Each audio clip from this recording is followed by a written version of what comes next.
أعوذ بالله من الشيطان الرجيم.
نحمده ونصلي على رسوله الكريم اما بعد فاعوذ بالله من الشيطان الرجيم بسم الله الرحمن الرحيم رب اشرح لي صدري ويسر لي امري واحلل عقدة من لساني يفقهوا قولي۔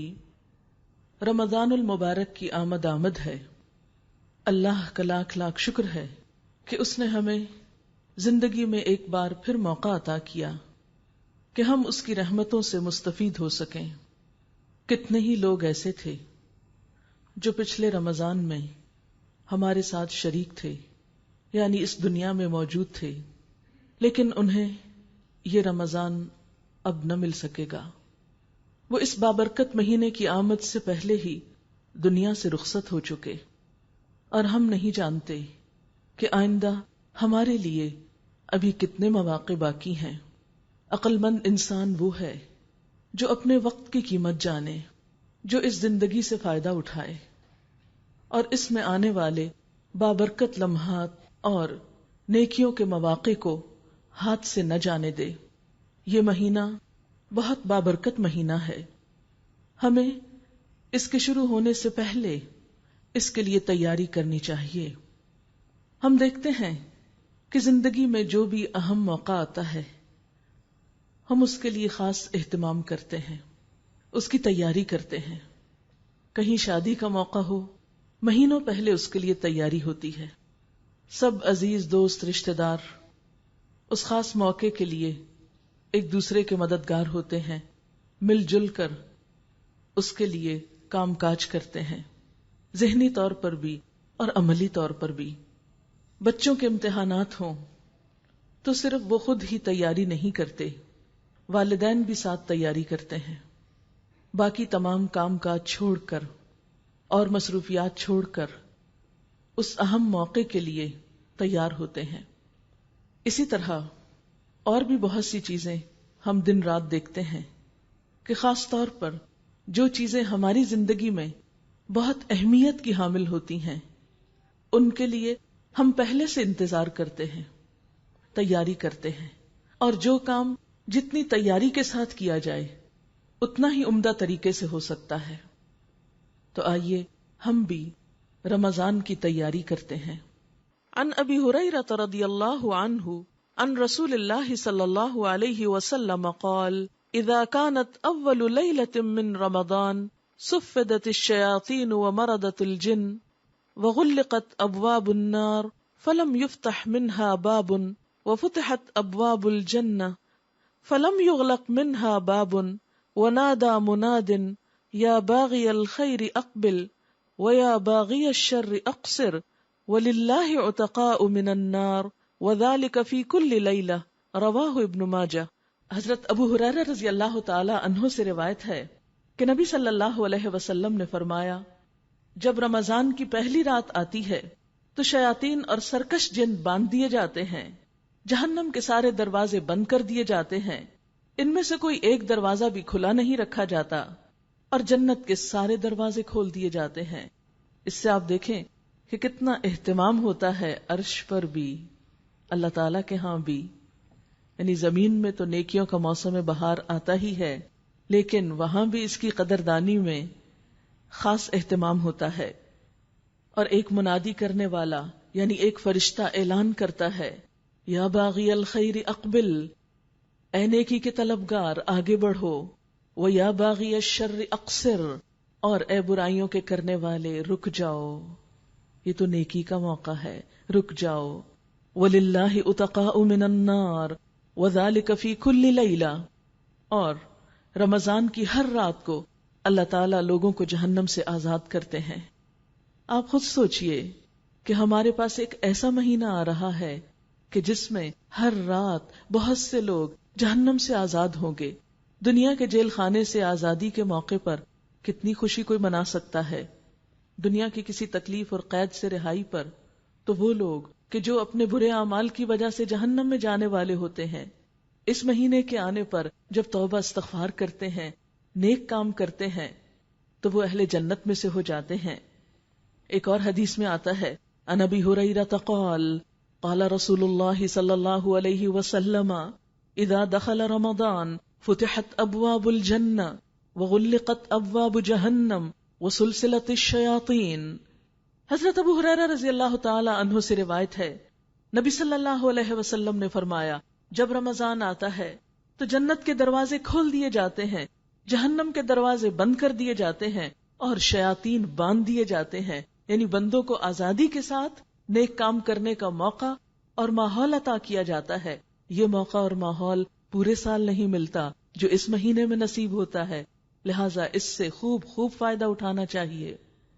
پھر اسی طرح جنت کے نہ صرف یہ کہ دروازے کھلتے ہیں، جنت کو سجایا جاتا ہے، تیار کیا جاتا ہے، جیسے ہم خاص مواقع پر، کسی شادی کے موقع پر، عید پر یا کسی اور فنکشن پر خصوصاً گھر کی صفائی کرتے ہیں، بالکل اسی طرح جنت کو اس مہینے میں سجایا جاتا ہے۔ اللہ تعالیٰ روزانہ جنت کو سنوارتے اور مزین فرماتے ہیں، پھر جنت سے خطاب کر کے فرماتے ہیں کہ میرے نیک بندے اس مہینے میں اپنے گناہوں کی معافی مانگ کر اور مجھے راضی کر کے تیرے پاس آئیں گے۔ یعنی نیکی کرنے والوں کے لیے زمین پر لوگ نیکیوں میں دوڑ رہے ہوتے ہیں، راتوں کو جاگ رہے ہیں، دن کو روزہ رکھ رہے ہیں، اور وہاں ان کے لیے جنت سجائی جا رہی ہے۔ گویا زمین و آسمان اس خوشی میں شریک ہوتے ہیں کہ اللہ کے بندے، اللہ کی مخلوق اللہ کی طرف رجوع کر رہی ہے، اس کی طرف پلٹ رہی ہے، نیکیوں کی طرف دوڑ رہی ہے۔ پھر اسی طرح روزے دار کے لیے جنت میں خصوصی دروازہ ہے۔ حضرت سہل بن سعد سے روایت ہے کہ رسول اللہ صلی اللہ علیہ وسلم نے فرمایا، ان فی الجنۃ بابا یقال له الریان يدخل منه الصائمون یوم القیامہ لا يدخل منه احد غیرهم۔ جنت میں ایک دروازہ ہے جس کا نام ریان ہے، جس سے قیامت کے دن روزہ دار ہی گزریں گے، ان کے علاوہ اس دروازے سے کوئی اور داخل نہ ہو سکے گا۔ اس مہینے میں مومن کی روزی بڑھا دی جاتی ہے اور جہنم سے رہائی کے لیے بہت سے مواقع دیے جاتے ہیں۔ اب جب کہ ہمارے پاس اتنی رحمتوں اور برکتوں والا مہینہ آ رہا ہے تو ہمیں اس میں کچھ مخصوص کام کرنا ہے۔ وہ کیا کام ہے؟ بات یہ ہے کہ ہمارا دین دو اہم چیزوں پر مشتمل ہے، ایک طرف حقوق اللہ ہیں، دوسری طرف حقوق العباد ہیں، ایک طرف عبادات ہیں اور دوسری طرف بندوں کی خدمت ہے۔ نبی صلی اللہ علیہ وسلم کے خطبے سے ہمیں ایک طرف عبادات کا شوق دیا گیا اور اسی خطبے کے اندر انسانوں کے ساتھ ہمدردی کا بھی سبق دیا گیا، اور انسانوں کے اس طبقے کے ساتھ جو سب سے مظلوم طبقہ تھا، یعنی غلاموں کا طبقہ، ان کے ساتھ خیر اور بھلائی کا حکم دیا گیا۔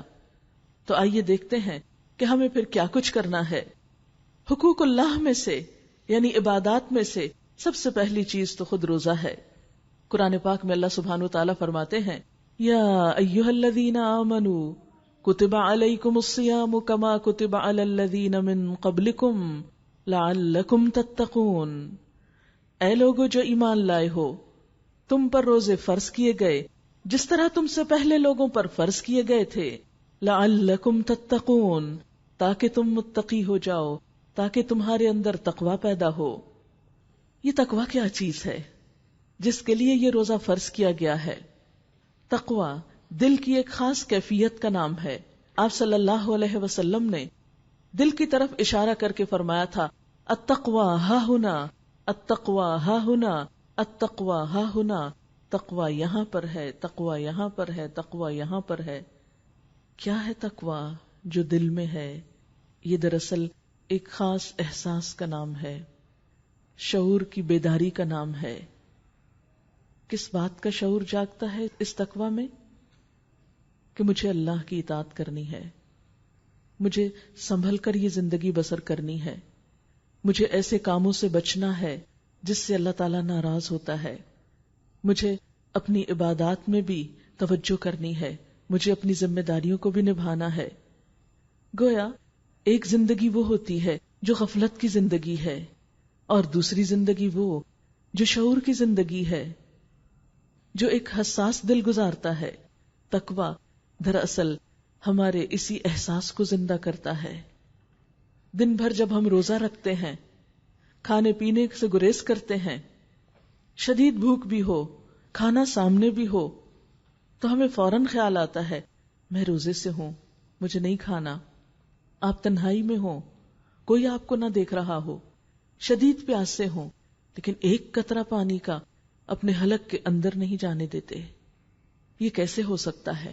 وہی شخص یہ کر سکتا ہے کہ جو ہوش و حواس رکھتا ہے، جو سوچ سمجھ رکھتا ہے، جو شعور رکھتا ہے، جس کا دل زندہ ہے، جس کا ضمیر مردہ نہیں ہو چکا، جس کو اپنے رب کے حاضر و ناظر ہونے کا یقین ہے.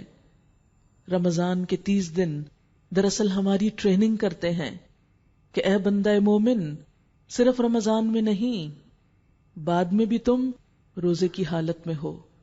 تمہیں تو ساری زندگی ہی روزہ رکھنا ہے. یہ تو مخصوص قسم کا روزہ ہے جس میں صرف حلال چیزوں کو چھوڑا جاتا ہے. کھانا پینا حلال ہے، بیوی حلال ہے، لیکن اللہ کے حکم سے اس سے رک رہے ہو، کیونکہ صوم کا مطلب ہی رک جانا ہے. تو اگر اللہ کے حکم سے تم حلال سے رک سکتے ہو تو اللہ ہی کی خاطر، اسی کی محبت میں، اسی کی خوشی میں، اسی کی رضا میں حرام سے بھی بچ جاؤ، اس سے بھی رک جاؤ. یہی تقوی ہے. تقوی صرف ہماری ظاہر کی آنکھیں نہیں، دل کی آنکھیں بھی کھول دیتا ہے. اور اللہ تعالیٰ چاہتے یہی ہیں کہ امت مسلمہ ایک باشعور زندگی بسر کرے، غفلت کی نہیں، جانوروں کی طرح نہیں، کیونکہ اللہ کے نزدیک وہ لوگ بدترین مخلوق ہیں جو سوچ سمجھ سے کام نہیں لیتے. ان شر الدواب عند اللہ الصم البکم الذین لا یعقلون. بے شک اللہ کے نزدیک بدترین جانور یا جانوروں میں سے بھی بدترین شر الدواب کون ہے؟ الصم البکم، جو بہرے گنگے لوگ ہیں. الذین لا یعقلون، جو عقل سے کام نہیں لیتے، جو اپنے شعور سے کام نہیں لیتے. تو روزہ دراصل ہمارا شعور بیدار کرتا ہے، غفلت سے نکالتا ہے، تقوی پیدا کرتا ہے. روزے کی فرضیت نبی صلی اللہ علیہ وسلم کی احادیث سے بھی ہوتی ہے، اور ہم دیکھتے ہیں کہ آپ صلی اللہ علیہ وسلم نے اس روزے کو ہمارے لیے ڈھال قرار دیا. الصیام جنہ، روزہ ڈھال ہے. ڈھال، شیلڈ جسے آپ بولتے ہیں. پرانے زمانے میں جب جنگیں فیس ٹو فیس ہوتی تھی، آمنے سامنے ہوتی تھی، تو دشمن کے وار سے بچنے کے لیے شیلڈ استعمال کی جاتی تھی.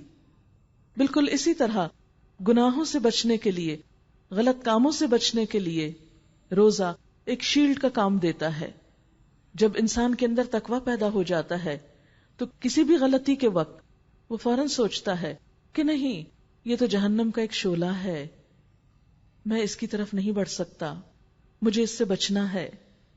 اور یوں روزہ 30 دن تک ایک احساس بیدار کرتے کرتے بالآخر انسان کو ساری زندگی میں گناہوں سے بچنے کا ایک موقع دیتا ہے۔ آپ صلی اللہ علیہ وسلم نے فرمایا، الصیام جنۃ من النار کجنۃ احدکم من القتال۔ روزہ جہنم سے ڈھال ہے، یعنی جس طرح دنیا میں انسان کو برائیوں سے بچاتا ہے، اسی طرح آخرت میں دوزخ سے بچانے والا ہے۔ آپ نے فرمایا، جس طرح تمہاری لڑائی سے بچانے والی ڈھال ہوتی ہے، پھر اسی طرح روزہ جہنم سے دوری کا ذریعہ ہے۔ آپ صلی اللہ علیہ وسلم نے فرمایا، جو شخص اللہ تعالیٰ کے راستے میں ایک دن کا روزہ رکھتا ہے، اللہ تعالیٰ اس کا چہرہ اس ایک دن کے عوض جہنم سے 70 سال دور کر دے گا۔ روزہ مغفرت کا ذریعہ ہے۔ آپ صلی اللہ علیہ وسلم نے فرمایا، من صام رمضان ایمانا و احتسابا غفر له ما تقدم من ذنبه۔ جس نے ایمان اور احتساب یا ثواب کے نیت کے ساتھ روزے رکھے، اللہ تعالیٰ اس کے پچھلے گناہوں کو معاف کر دیں گے۔ گناہوں کی وہ آگ جو ہم نے 11 مہینے بھڑکائی، اب موقع آ رہا ہے کہ اس میں روزہ رکھ کر اور روزے کا حق ادا کر کے اس آگ کو ٹھنڈا کر سکیں۔ اور روزہ نہ صرف یہ کہ انسان کو روحانی ترقی عطا کرتا ہے، تقویٰ دیتا ہے، اس کی تربیت کرتا ہے، بلکہ جسمانی طور پر بھی روزہ بہت مفید چیز ہے۔ انسان کے جسم کا اس پر حق ہے، ان لجسدک علیک حق۔ عام طور پر ہم سمجھتے ہیں کہ یہ حق جسم کو کھلا پلا کر دیا جاتا ہے یا بہت آرام کر کے دیا جا سکتا ہے، حالانکہ بسا اوقات جسم کا حق کھانے پینے سے رک کر دینا ہوتا ہے، اور روزہ دراصل جسم کا حق دینا بھی ہے۔ ہمارا معدہ دن میں سارا وقت کام کرتا ہے، ہم اسے چین نہیں لینے دیتے، کبھی کچھ کھا لیتے ہیں، کبھی پی لیتے ہیں، کبھی کچھ منہ میں ڈالتے ہیں، کبھی کچھ منہ میں ڈالتے ہیں، اس بیچارے کو آرام تو ملتا ہی نہیں۔ اور نہ صرف یہ کہ معدہ، بلکہ اس کے ساتھ جگر جیسی چیز جس کو غذا کے ہضم میں مدد دینے کے علاوہ 15 اور کام کرنے ہوتے ہیں۔ رمضان میں جب 10-12 گھنٹے کے لیے معدے کو سکون ملتا ہے، جگر کو کم کام کرنا پڑتا ہے، تو وہ زیادہ صحت مند ہو جاتے ہیں۔ یہ جسم کی زکوٰۃ بھی ہے۔ اسی طرح روزے کے دوران خون کی مقدار میں بھی کچھ کمی ہوتی ہے، اور اس سے دل بھی کچھ آرام اور چین پاتا ہے، بلڈ پریشر بھی کنٹرول ہوتا ہے، اور پٹھوں پہ دباؤ بھی کم ہوتا ہے۔ افطار کے وقت تک خون میں موجود غذائیت کے تمام ذرات تحلیل ہو چکے ہوتے ہیں، یعنی انسان وہ سب کچھ استعمال کر چکا ہوتا ہے، اور اس سے پھر شریانوں پر یا وریدوں پر چربی نہیں چڑھتی، اور انسان زیادہ صحت مند ہوتا ہے، شریانیں سکڑنے سے محفوظ رہتی ہیں۔ اس طرح روزہ دل کی بیماریوں سے بھی حفاظت کا ذریعہ ہے۔ اسی طرح روزے کی وجہ سے کچھ گروتھ ہارمونز جسم کے اندر پیدا ہوتے ہیں۔ ریسرچ سے یہ بات سامنے آئی ہے کہ جو لوگ زیادہ روزے رکھتے ہیں ان کی سکن دیر تک اچھی رہتی ہے، وہ جھریوں سے محفوظ رہتے ہیں۔ یعنی بہت سے لوگ یہ سمجھتے ہیں کہ کھا پی کر زیادہ صحت مند چہرہ نظر آتا ہے، لیکن معاملہ اس کے برعکس ہے۔ خواتین تو خاص طور پر اپنی سکن کے معاملے میں بہت کانشیس ہوتی ہیں، ان سب کے لیے ایک اچھی ٹپ ہے، لیکن یاد رکھیے کہ ہمیں صرف اس جسمانی فائدے کے لیے روزہ نہیں رکھنا، اصل تو اللہ کی رضا کی خاطر اللہ کے لیے نیت کر کے رکھنا ہے۔ لیکن جب کوئی شخص اللہ کا ہو جاتا ہے، اللہ کے لیے کوئی کام کرتا ہے، تو ایسا نہیں ہوتا کہ دنیا کا فائدہ اس کو حاصل نہیں ہوتا۔ بندہ مومن کی تو بہرحال پرائرٹی آخرت ہے، دنیا تو دوسرے نمبر پر آتی ہے۔ اس لیے اگر آپ اللہ کی خاطر ایک نیک کام کریں گے تو دنیا میں بھی اس کا فائدہ اٹھائیں گے۔ گروتھ ہارمونز جب بڑھتے ہیں جسم میں تو اس سے پٹھوں میں پروٹین بڑھتی ہے، اور فری فیٹی ایسڈز کی تیز حرکت کی وجہ سے پٹھوں کو توانائی مہیا ہوتی ہے۔ اسی طرح روزہ رکھنے سے خوراک کی توڑ پھوڑ کا بنیادی نظام میٹابولک ریٹ جو ہے وہ بھی معتدل رہتا ہے۔ اور بھی اس کے بے شمار فوائد بتائے گئے ہیں، لیکن اس وقت چونکہ موقع طبی فوائد بتانے کا نہیں، لیکن ہلکا سا ذکر کرنا مقصود تھا تاکہ انسان یہ جان سکے کہ ہمارا دین جب ہمیں کچھ سکھاتا ہے تو وہ صرف آخرت کے لیے نہیں، اس میں ہماری دنیا کا بھی فائدہ ہوتا ہے۔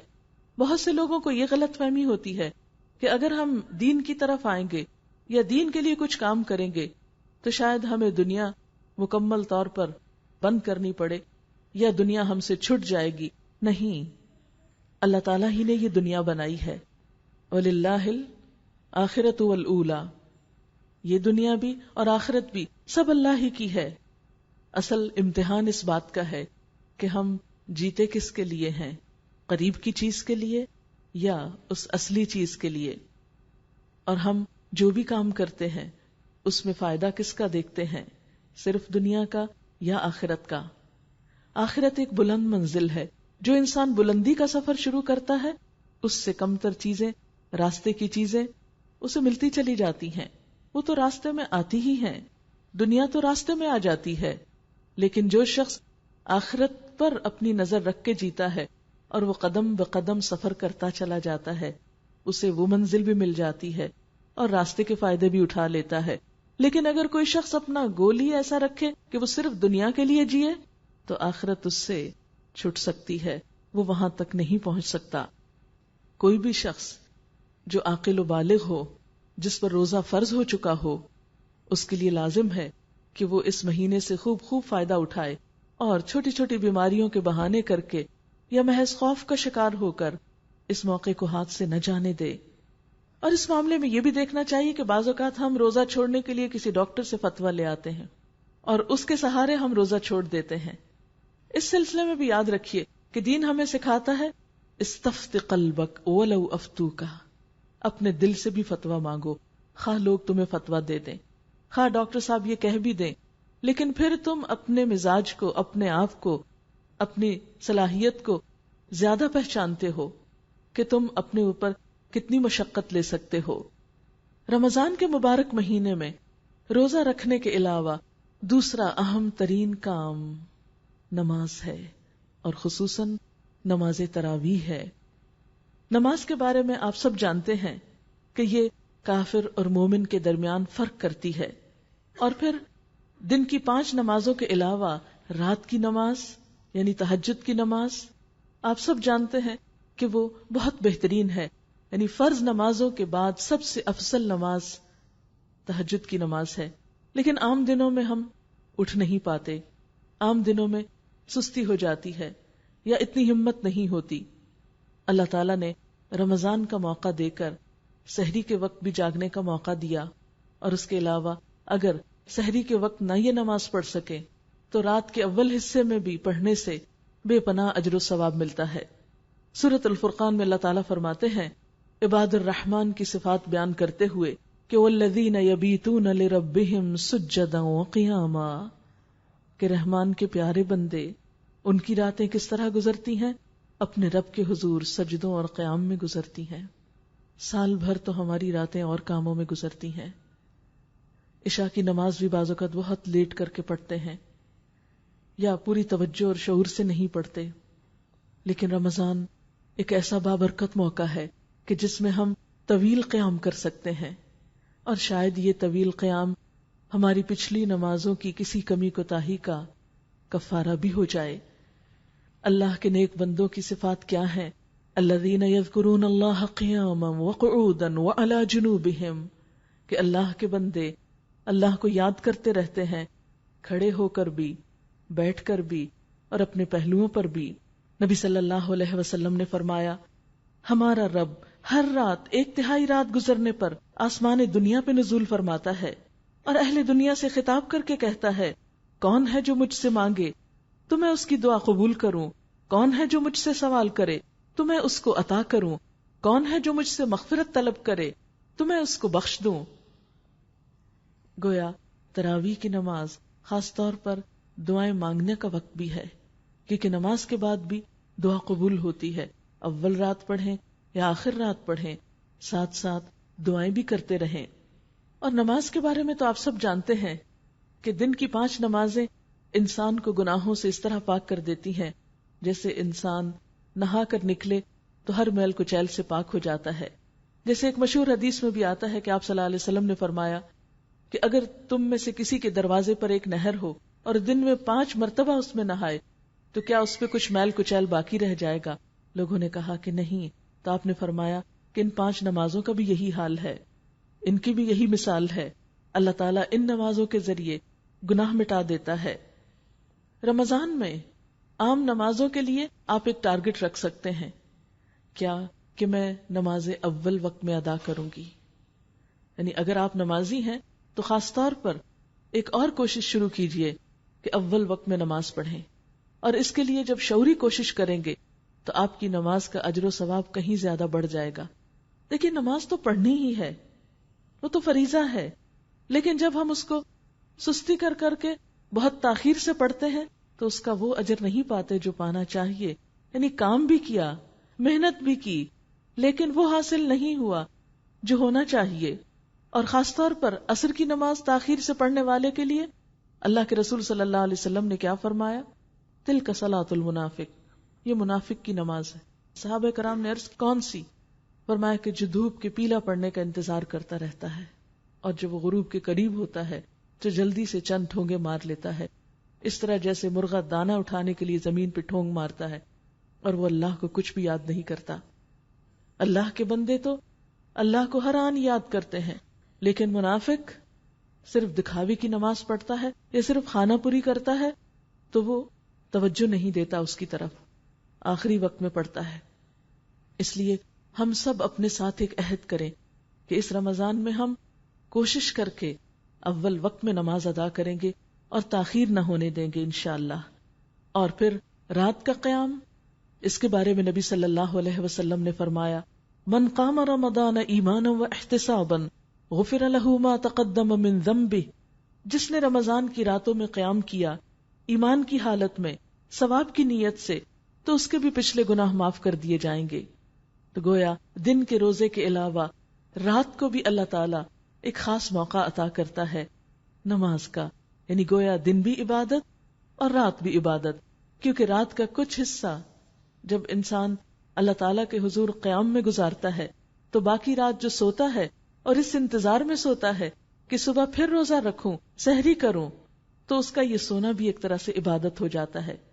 گویا رمضان ایک ایسا موقع ہے جس میں دن کا سارا وقت ایک ایک لمحہ عبادت ہے اور جس میں رات کی نماز اور پھر رات کا سونا بھی ایک عبادت ہے. اس لیے جو لوگ اس مہینے کا اہتمام کریں وہی خوش قسمت ہیں. حضرت عبداللہ بن عمر سے روایت ہے کہ نبی صلی اللہ علیہ وسلم نے فرمایا روزہ اور قرآن قیامت کے دن بندے کے لیے سفارش کریں گے. روزہ کہے گا اے میرے رب، میں نے اس بندے کو کھانے پینے سے اور اپنی خواہشات پوری کرنے سے روکے رکھا، اس کے بارے میں میری سفارش قبول فرما. قرآن کہے گا اے میرے رب، میں نے اس بندے کو رات سونے سے روکے رکھا، لہٰذا اس کے بارے میں میری سفارش قبول فرما. چنانچہ دونوں کی سفارش قبول کی جائے گی. اس لیے دن کے روزے کے ساتھ ساتھ رات کی تراویح کا اہتمام بہت ضروری ہے. اگرچہ تراویح نماز فرض نہیں ہے لیکن بہت اجر و ثواب کا باعث ہے. لیکن یاد رکھیے کہ بہت سے لوگ زیادہ نفل جب پڑھتے ہیں یا لمبی نماز پڑھتے ہیں تو عموماً تیز تیز پڑھتے ہیں، جلدی سے رکوع کیا، جلدی سے کھڑے ہو گئے، جلدی سے سجدہ کیا، پھر کھڑے ہو گئے.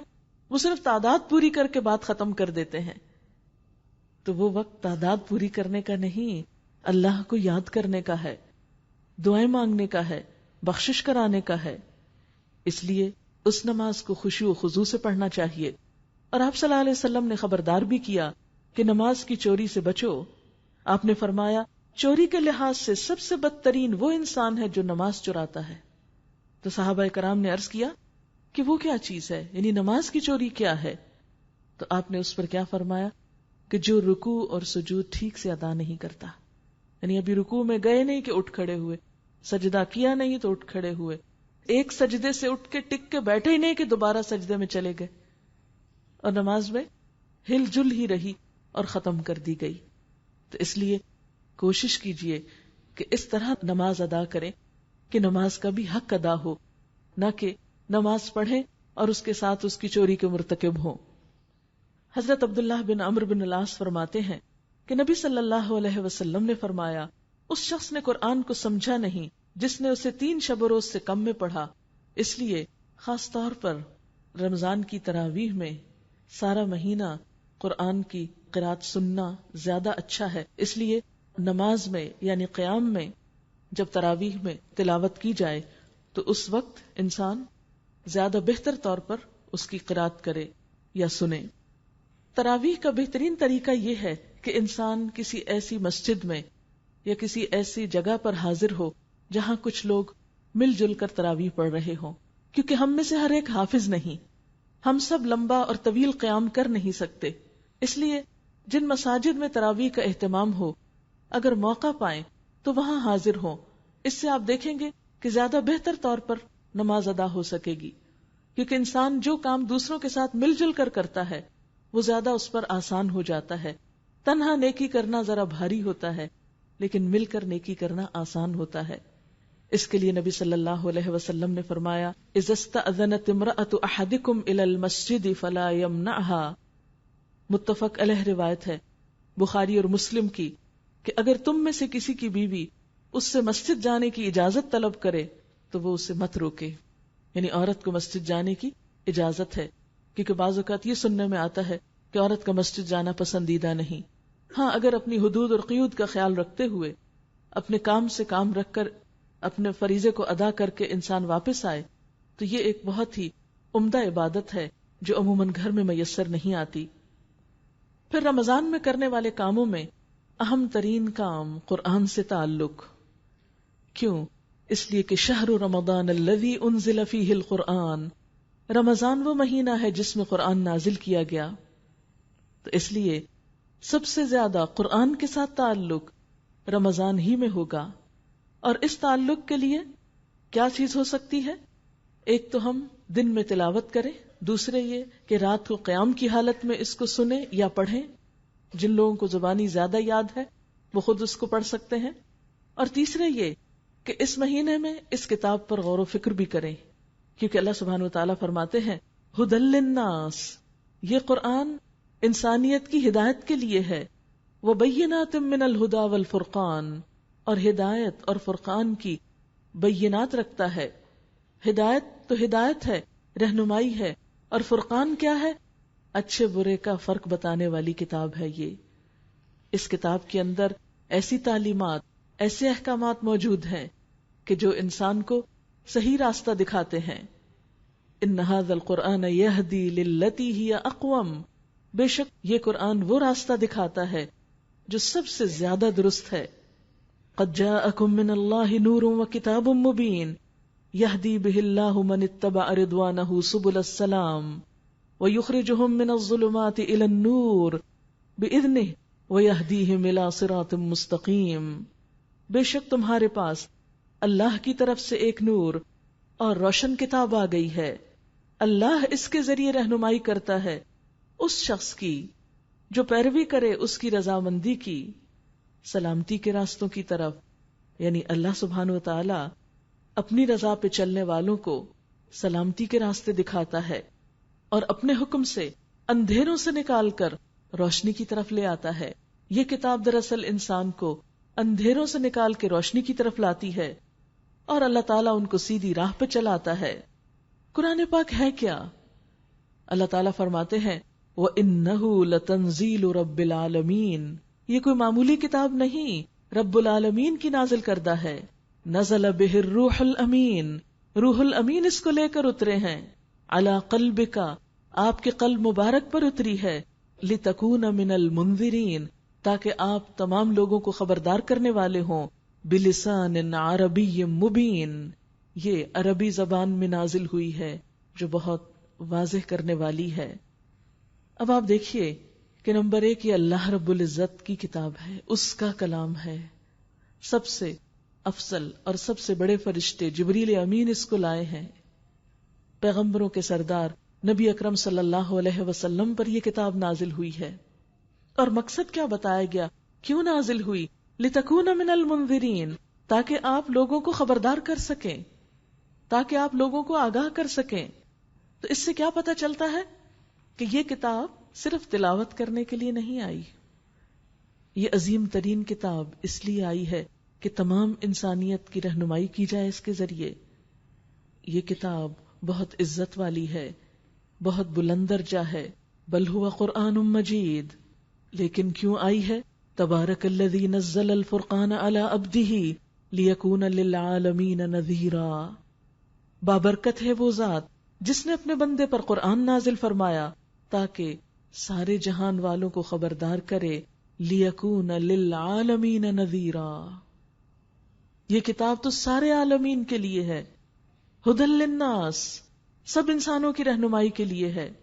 لیکن آج ہم دیکھ سکتے ہیں کہ کیا کتاب کے اترنے کا یہ مقصد پورا ہو رہا ہے؟ کیا اس کا پیغام تمام دنیا تک پہنچ چکا ہے؟ کیا اللہ کی ساری مخلوق اللہ کے اس کلام سے فیضیاب ہو چکی ہے؟ اگر نہیں تو میرے اور آپ سب کے لیے ایک سوال ہے، کیوں نہیں؟ اس کی ذمہ داری کس پر ہے؟ یہ کام کون کرے گا؟ اللہ کے رسول صلی اللہ علیہ وسلم تو اپنا فریضہ ادا کر کے جا چکے۔ آپ نے جاتے ہوئے یہ امانت کس کے سپرد کی تھی؟ اپنی امت کے سپرد کی تھی۔ صحابہ کرام نے اس امانت کو خوب نبھایا، لیکن آج کے اس دور میں اور آپ اس کے لیے کیا کر رہے ہیں؟ ہم میں سے ہر ایک کو سوچنا چاہیے اور اپنا فرض ادا کرنے کے لیے اپنی سی کوشش کرنی چاہیے۔ تو آپ دیکھیے کہ اس کتاب کو پڑھنے کے لیے رمضان میں اس کتاب کے ساتھ آپ کا جو تعلق ہے وہ نمبر 1 تلاوت کی شکل میں ہوگا، یعنی اگر ہم واقعی چاہتے ہیں کہ اس کتاب کا حق ادا کر سکیں تو اس کے لیے نمبر 1 اس کے ساتھ ذاتی تعلق قائم کرنا ہوگا، پرسنل ریلیشن شپ۔ آپ دیکھیے کہ جب آپ کسی چیز کو زیادہ اہمیت دیتے ہیں تو اس کے ساتھ کیا کرتے ہیں؟ ایک ذاتی تعلق پیدا کرتے ہیں۔ جن انسانوں کے ساتھ آپ کا ذاتی تعلق ہوتا ہے وہ آپ کے خاص بندے ہوتے ہیں، ہر انسان کے ساتھ آپ کا ذاتی تعلق نہیں ہوتا، اور اسی طرح دنیا کی ہر چیز کے ساتھ بھی ایک ذاتی تعلق نہیں ہوتا۔ مثلا اگر آپ بازار میں جا رہے ہیں، بہت سی آپ دکانیں دیکھ رہے ہیں، کسی دکان میں جاتے ہیں، بہت سی چیزیں دیکھتے ہیں، اگر آپ وہ دیکھ رہے ہیں تو ان چیزوں کے ساتھ آپ کا کوئی ذاتی تعلق نہیں ہے، بس وہ چیزیں ہیں، کسی کی ہیں، دیکھنے کے لیے رکھی ہیں، چاہیے تو اس کو خرید لیں، لیکن وہ آپ کی ذاتی چیز نہیں ہوتی، اس لیے چاہے آپ کو پسند بھی ہو تو ایک ڈسٹنس ہے اس کے ساتھ۔ ہاں، اگر اس چیز کو آپ خرید کر اٹھا کر گھر لے آتے ہیں تو پھر آپ کا اس کے ساتھ ایک ذاتی تعلق ہوتا ہے۔ بازار میں رکھے ہوئے کسی ڈیکوریشن پیس کو آپ صاف نہیں کرتے، آپ اسے اپنا نہیں سمجھتے، لیکن گھر کی چیز کو آپ اپنا سمجھتے ہیں، اس کے ساتھ پھر اہتمام کرتے ہیں۔ تو قرآن پاک کے ساتھ جب ہمارا ایک ذاتی تعلق، ایک پرسنل تعلق قائم ہوگا، جبھی آپ اس کا حق ادا کر پائیں گے۔ اس ذاتی تعلق کے لیے پہلا کام اس کو صحیح انداز میں پڑھنا ہے۔ رمضان میں تلاوت کا اجر و ثواب کئی گنا زیادہ ہو جاتا ہے۔ ویسے عام طور پر بھی ایک حرف پڑھنے کا اجر کتنا ہے؟ 10 نیکیاں، لیکن آپ جانتے ہیں وہ حدیث ابھی آپ نے سنی کہ رمضان میں اگر کوئی شخص ایک نیکی کرے، یعنی نفل درجے کی، تو اس کا اجر فرض کے ادا کرنے کے برابر ہوتا ہے، اور فرض 70 گنا بڑھ جاتا ہے اس کا اجر و ثواب۔ تو اس لیے خصوصی طور پر قرآن کی تلاوت کا اہتمام، اور اس کے لیے بہترین وقت کون سا ہے؟ فجر کا وقت۔ ان قرآن الفجر کان مشہودا۔ عموماً ہم سحری کے بعد کیا کرتے ہیں؟ کبھی گپ شپ کرنے لگتے ہیں، ٹیلی فون کرنے لگتے ہیں، اور ادھر ادھر چیزیں سمیٹتے ہیں، اور گھر کے کاموں میں کچھ لگ جاتے ہیں، بہت فریش ٹائم ہوتا ہے۔ حالانکہ ہونا کیا چاہیے کہ اس کے فوراً بعد نماز کا اہتمام کریں۔ فجر کی بہترین نماز وہ ہے جو اندھیرے میں شروع کی جائے اور روشنی تک پڑھی جائے۔ اگر ہمیں قرآن پاک کی کچھ آیات یاد ہیں تو فجر کی نماز ان دنوں میں طویل پڑھنے کی کوشش کریں، اور اگر یاد نہیں، بدقسمتی سے، یہ لفظ بدقسمتی کیوں استعمال کر رہی ہوں؟ اس لیے کہ جس کے سینے میں اللہ کا کلام ہے وہی خوش قسمت ہے نا، سب سے بڑا تحفہ ہے، سب سے پیاری چیز اس نے اپنے سینے میں رکھی ہوئی۔ ہم اس کے لیے عموماً اہتمام نہیں کرتے اور صرف قل ہو اللہ اور چند صورتوں پر ہی جیتے۔ تو جتنا جتنا آپ کے اندر وہ ہے اس کو آپ پڑھیے، اور اگر نہیں تو پھر کیا ہے کہ اس کے فوراً بعد آپ تلاوت کر سکتے ہیں۔ اس وقت تلاوت کیجیے، سورج نکلنے تک آپ تلاوت کرتے رہیے، اور پھر اس کے بعد آپ گھر کے کام کاج کر لیجیے۔ ان کے لیے تو بہت سا وقت ہے، لیکن وہ افضل وقت جو نماز کا ہے اسے کیوں گنوا دیں؟ وہ افضل وقت جو قرات کا ہے اسے کیوں گنوا دیں؟ عموماً ہم سستی اور غفلت کی وجہ سے ان اوقات کو ضائع کر دیتے ہیں جن میں عبادت کا درجہ اور مقام اور فضیلت کئی گنا بڑھ جاتی ہے۔ کیونکہ روزہ اور قرآن بندے کی سفارش کریں گے. اسی طرح قرآن پاک میں غور و فکر، تدبر، کیونکہ یہ آیت جو بھی میں نے آپ کو سنائی، شہر رمضان الذی انزل فیہ القرآن ھدی للناس، رمضان وہ مہینہ ہے جس میں قرآن اتارا گیا، لوگوں کے لیے ہدایت ہے، رہنمائی ہے. لیکن یاد رکھیے کہ ہدایت بغیر سوچے سمجھے پڑھنے سے نہیں ملا کرتی. مثلاً آپ کو کہیں جانا ہے، یہیں آئے ہیں آپ آج، ہو سکتا ہے آپ میں سے کچھ لوگ میری طرح پہلی بار یہاں پر آئے ہوں، اور آتے ہوئے آپ کو راستہ تلاش کرنے کی یا کسی سے پوچھنے کی ضرورت پڑی ہو. اور اگر آپ راستہ کسی ایسے شخص سے پوچھ رہے تھے کہ جو مثلاً فرینچ بول رہا تھا یا عربی بول رہا تھا، اور آپ عربی اور فرینچ جانتے نہیں، تو بتائیے کیا آپ یہاں تک پہنچ سکتے تھے؟ آپ کو سمجھ ہی کچھ نہیں آیا کہ مجھے کہاں سے جانا ہے، کہاں پہنچنا ہے، آپ پہنچ ہی نہیں سکتے.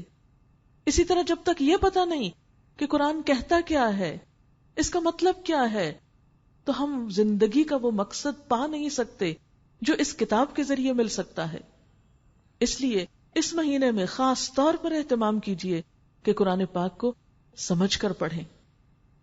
لیکن عام طور پر جب ہم خود سمجھ کر پڑھنے کی کوشش کرتے ہیں تو کیا ہوتا ہے، وہ کوئی بات سمجھ میں آتی، کوئی نہیں آتی، پھر تھوڑی دیر بعد ہم گھبرا جاتے ہیں اور پھر چھوڑ دیتے ہیں. اسی لیے یہ اہتمام کیا گیا ہے کہ کیوں نہ ہم رمضان میں ہر روز اکٹھے ہوں، روز کا ایک پارہ پڑھیں، لیکن سمجھ کر پڑھیں. اور اس طرح 30 دنوں میں ایک دفعہ ہم شروع سے آخر تک موٹی موٹی باتیں تو جان لیں کہ یہ کتاب کیا کہتی ہے، اور پھر سال بھر اس کی ڈیٹیلز تفصیل کے ساتھ پڑھتے رہیں جتنا جتنا موقع ہو. لیکن یہ وقت، رمضان کا وقت، سارے قرآن کی دہرائی کا وقت ہے. نبی صلی اللہ علیہ وسلم کا کیا طریقہ تھا کہ وہ ہر سال جبریل علیہ السلام کے ساتھ جتنا بھی قرآن پاک نازل ہو چکا ہوتا تھا اس کا دور فرماتے تھے، اور رمضان کی ہر رات میں جبریل علیہ السلام سے ملاقات کرتے تھے. اور آخری سال آپ صلی اللہ علیہ وسلم نے یہ دہرائی 2 مرتبہ کی.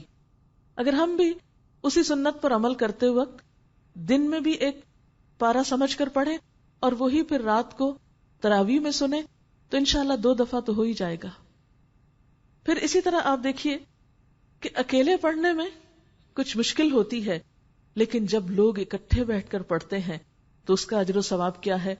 نبی صلی اللہ علیہ وسلم نے فرمایا، وَمَجْتَمَعَ قَوْمٌ فِي بَيْتٍ مِّن بُيُوتِ اللَّهِ، جب بھی لوگ اللہ کے گھروں میں سے کسی گھر میں، اس سے مراد تو مسجد ہے، لیکن خواتین کے لیے تو مسجد میں جگہ سچ نہیں ہوتی، تو اس کے بعد کوئی بھی ایسی جگہ جہاں سہولت کے ساتھ لوگ اکٹھے ہو سکیں، جب بھی لوگ کہیں اکٹھے ہو کر اللہ کی کتاب پڑھتے ہیں، یتلون کتاب اللہ ویتدارسونہ بینہم، اور ایک دوسرے کو پڑھاتے ہیں، یعنی سیکھتے سکھاتے ہیں، تو اس پر کیا ہوتا ہے، ان پر اللہ تعالیٰ کی طرف سے اطمینان نازل ہوتا ہے، اللہ کی رحمت انہیں ڈھانپ لیتی ہے، فرشتے ان کے گرد گھیرا ڈال لیتے ہیں، اور اللہ تعالیٰ ان لوگوں کا ذکر ان فرشتوں سے کرتے ہیں جو اس کے پاس موجود ہیں.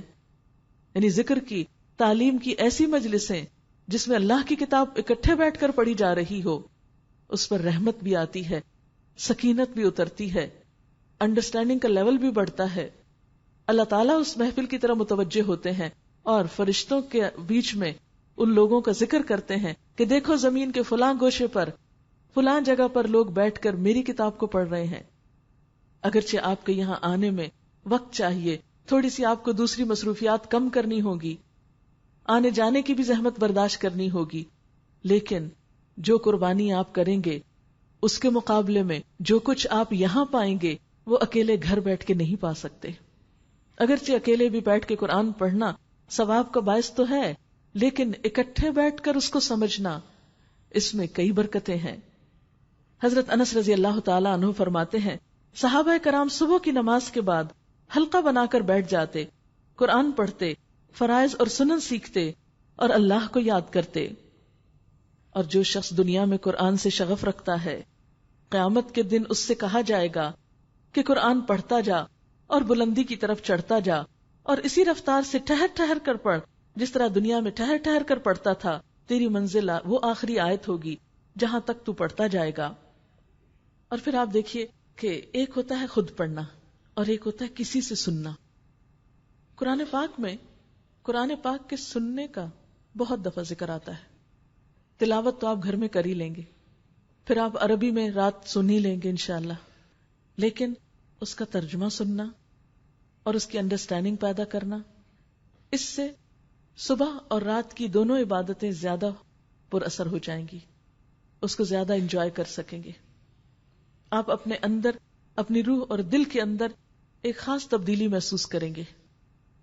اور جہاں تک قرآن کے سننے کا تعلق ہے تو اس کو تو نبی صلی اللہ علیہ وسلم نے خود بھی پسند فرمایا. کس طرح؟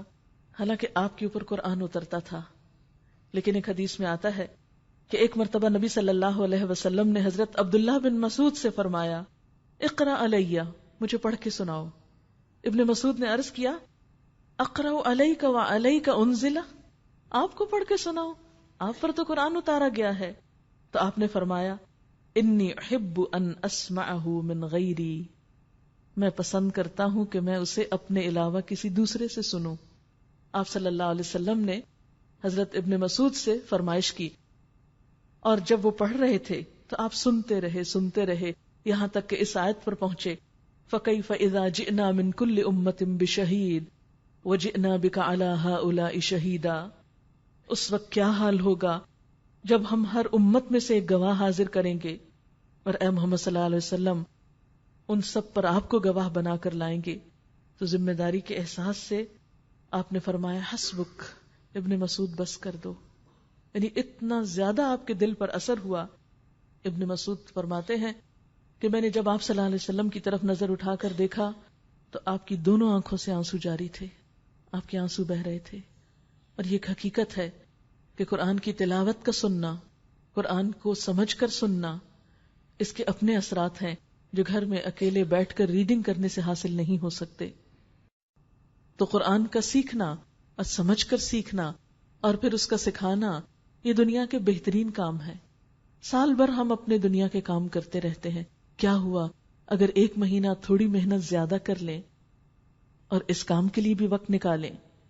قرآن پاک کے ساتھ تعلق کے علاوہ اس مہینے کا خاص کام دعائیں مانگنا ہے. خوب فائدہ اٹھائیے, کیونکہ اللہ تعالیٰ کے نزدیک دعا سے بڑھ کر کوئی عبادت نہیں. آپ صلی اللہ علیہ وسلم نے فرمایا, اللہ تعالیٰ کے نزدیک دعا سے زیادہ عظمت والا کوئی عمل نہیں. آپ سب جانتے ہیں کہ دعا تو تقدیر بھی بدل دیتی ہے. ہم میں سے کون ہے جو محتاج نہیں, ہم میں سے کون ہے جو ضرورت مند نہیں, ہم میں سے کون ہے جو کسی مشکل کا شکار نہ ہو.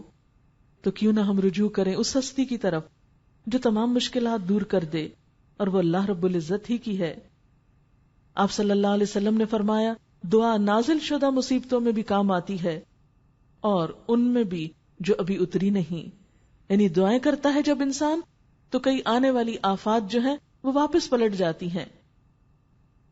حضرت سلمان فارسی کہتے ہیں, اللہ کے رسول صلی اللہ علیہ وسلم نے فرمایا, تمہارا رب بڑا حیا کرنے والا اور سخی ہے. جب بندہ اس کے حضور ہاتھ اٹھاتا ہے تو اسے یہ ہاتھ خالی لوٹاتے ہوئے شرم آتی ہے, وہ قبول کرتا ہے. اجیب دعوت الداعی اذا دعانی, میں پکارنے والے کی پکار کا جواب دیتا ہوں جب بھی وہ مجھے پکارتا ہے. لیکن اس کے لیے شرط کیا ہے؟ فَلْيَسْتَجِيبُوا لِي, انہیں چاہیے کہ یہ بھی میری بات مانا کریں. وَلْيُؤْمِنُوا بِي, اور مجھ پر ایمان لائیں. لَعَلَّهُمْ يَرْشُدُونَ, تاکہ وہ راہ پائیں. اس لیے دعا ہر حال میں فائدہ دیتی ہے, خواہ اس کی قبولیت دنیا میں ہو جائے یا اس کی قبولیت آخرت کے لیے محفوظ کر دی جائے, یا اس کے بدلے میں کوئی آنے والی مصیبت ٹال دی جائے. دعا پوری توجہ سے کرنی چاہیے, کیونکہ اللہ تعالیٰ غافل دل کی دعا نہیں سنتا. دعا کی قبولیت کے اوقات میں سحری کا وقت ہے, جس میں انشاءاللہ روز آپ اٹھیں گے, سحری تیار کر رہے ہیں, میز لگا رہے ہیں, برتن رکھ رہے ہیں, دل میں اللہ تعالیٰ کو پکارتے رہیں. کیونکہ ایک تو مصلی پہ بیٹھ کے فارمل طریقے سے آپ مانگتے ہیں, اور ایک انفارمل طریقے سے آپ کام کر رہے ہیں, دل میں اللہ تعالیٰ سے باتیں کر رہے ہیں کہ اللہ تعالیٰ میری یہ مشکل آسان کر دے, یہ میرا کام ہو جائے, یہ جو بھی آپ کی دنیا اور آخرت کی. کیونکہ مومن صرف دنیا نہیں مانگتا, وہ آخرت بھی ساتھ مانگتا ہے. وَمِنْهُمْ مَنْ يَقُولُ رَبَّنَا آتِنَا فِي الدُّنْيَا حَسَنَةً وَفِي الْآخِرَةِ حَسَنَةً. تو اس لیے دنیا اور آخرت کی بھلائیوں کی دعائیں خوب مانگے. پھر اسی طرح افطار کا وقت ہوتا ہے تو اس وقت دعا قبول ہوتی ہے، کیونکہ اس وقت رد نہیں ہوتی دعا. پھر آذان اور اقامت کے درمیان میں دعا قبول ہوتی ہے، پھر سجدے میں دعا قبول ہوتی ہے، پھر اسی طرح مسافر کی دعا قبول ہوتی ہے، والدین کی دعا اولاد کے حق میں قبول ہوتی ہے. لیکن یہ یاد رکھیے کہ رزق حرام دعاؤں کی قبولیت میں رکاوٹ بن جاتا ہے. اس لیے اس بارے میں ضرور کوشش کیجیے. اور روزہ ہی یہ شعور ہمیں دیتا ہے کہ جس رب کے حکم سے ہم حلال چھوڑتے ہیں، اس رمضان میں دعائیں مانگیے کہ اللہ تو ہمیں حرام سے بچا لے اور ہر طرح کے حرام کو ہماری زندگی سے نکال دے، تاکہ ہماری عبادتیں بھی قبول ہوں اور ہماری دعائیں بھی قبول ہوں. پھر اسی طرح افطاری کے علاوہ سحری کا وقت جو ہے، اس وقت سحری کرنا جو ہے وہ بھی ایک بابرکت عمل ہے. یعنی سحری کے وقت ہم دعائیں بھی کریں اور سحری بھی کریں. تو آپ دیکھیے کہ حدیث میں آتا ہے کہ آپ صلی اللہ علیہ وسلم نے فرمایا، سحری کھانا بابرکت ہے، اسے نہ چھوڑو چاہے کوئی ایک گھونٹ پانی ہی پیے، کیونکہ اللہ تعالیٰ اور اس کے فرشتے سحری کھانے والوں پہ رحمت بھیجتے ہیں. یعنی اگر آپ سحری سے پہلے دعائیں مانگ رہے تھے، اب آپ دعا چھوڑ کے سحری کھا رہے ہیں، تو فرشتے آپ کے لیے دعائیں کرنے میں لگ جاتے ہیں، کیونکہ اللہ کا بندہ ایک عبادت کی طرف قدم بڑھا رہا ہے، اس کی تیاری کر رہا ہے، اچھی طرح روزہ رکھنے کے لیے کچھ کھا پی رہا ہے. آپ صلی اللہ علیہ وسلم نے اسے مبارک ناشتہ کہا. حضرت ارباز بن ساریہ کہتے ہیں کہ ایک دفعہ رمضان میں آپ نے مجھے اپنے ساتھ سحری کھانے کے لیے بلایا. ہم تو عموماً افطار پارٹی کرتے ہیں نا، لیکن آپ نے ان کو سحری کے وقت بلایا اور فرمایا آؤ مبارک ناشتے کی طرف. اور بہترین سحری کھجور کو قرار دیا. آپ نے فرمایا مومن کے لیے بہترین سحری کھجور ہے، کیونکہ اس سے آپ کو ایک انرجی ملتی ہے. تو سنت کے طور پر ایک آدھ کھجور اگر میسر ہو تو ساتھ کھا لیجئے. پھر رمضان میں ایک اور خاص کرنے کا کام جو ہے وہ زکوٰۃ اور صدقہ خیرات ہے، کیونکہ شہر المواسات ہے، ہمدردی اور غمخواری کا مہینہ ہے. اس مہینے میں صرف اپنی ذاتی عبادتوں میں ہی مصروف ہو کر نہ رہ جائیں، ان لوگوں کو بھی یاد رکھیں جن کی عبادتیں اس وقت ہوں گی جب آپ ان کے کھانے کا انتظام کریں گے، جب آپ ان کے ضروریات کا خیال کریں گے. زکوٰۃ کا حکم 82 مرتبہ آیا ہے نماز کے ساتھ. اسلام کا ایک بنیادی فرض ہے، اس لیے صدقہ خیرات دینے سے پہلے سوچئے کیا میں نے زکوٰۃ ادا کر دی ہے، کیونکہ جب تک فریضہ ادا نہیں ہوتا نوافل قبول نہیں ہوتے. کئی نوافل مل کر ایک فرض کے برابر بنتے ہیں. تو سب سے پہلا کام کیا؟ اپنے زکوٰۃ کا حساب کر کے رکھ لیجئے. کیش میں دینا ہے، کسی چیز کی شکل میں دینا ہے، کچھ کرنا ہے، تیاری کر لیجئے، تاکہ جب رمضان شروع ہو تو ہر روز کچھ نہ کچھ نکالتے رہیے. بہت سی چیزیں آپ کے گھر میں ایسی ہوں گی جنہیں آپ نے کبھی استعمال نہیں کیا ہوگا، اور دوسری طرف کچھ ایسے لوگ ہوں گے جو ان میں سے ایک ایک چیز کے لیے ترستے ہوں گے. تو اپنے مال میں سے اپنی الماریوں کو کھولیے، اپنے سٹورز کو کھولیے، اپنے مختلف چیزوں کو، اور دیکھیے کہ کون سی ایسی چیزیں ہیں جو آج تک استعمال نہیں کی، سال ہر سال سے رکھی ہوئی ہیں. ان میں سے کچھ نہ کچھ نکال کے ایسے لوگوں کو جو آپ ہی کی طرح کے انسان ہیں لیکن بنیادی ضروریات بھی پوری نہیں کر سکتے، ان کے ساتھ ہمدردی کیجیے. پھر اسی طرح فرائض کے علاوہ عام صدقہ خیرات، کیونکہ آپ صلی اللہ علیہ وسلم نے فرمایا صدقہ کرنے سے مال کم نہیں ہوتا اور پھر دولت میں اضافہ ہوتا ہے.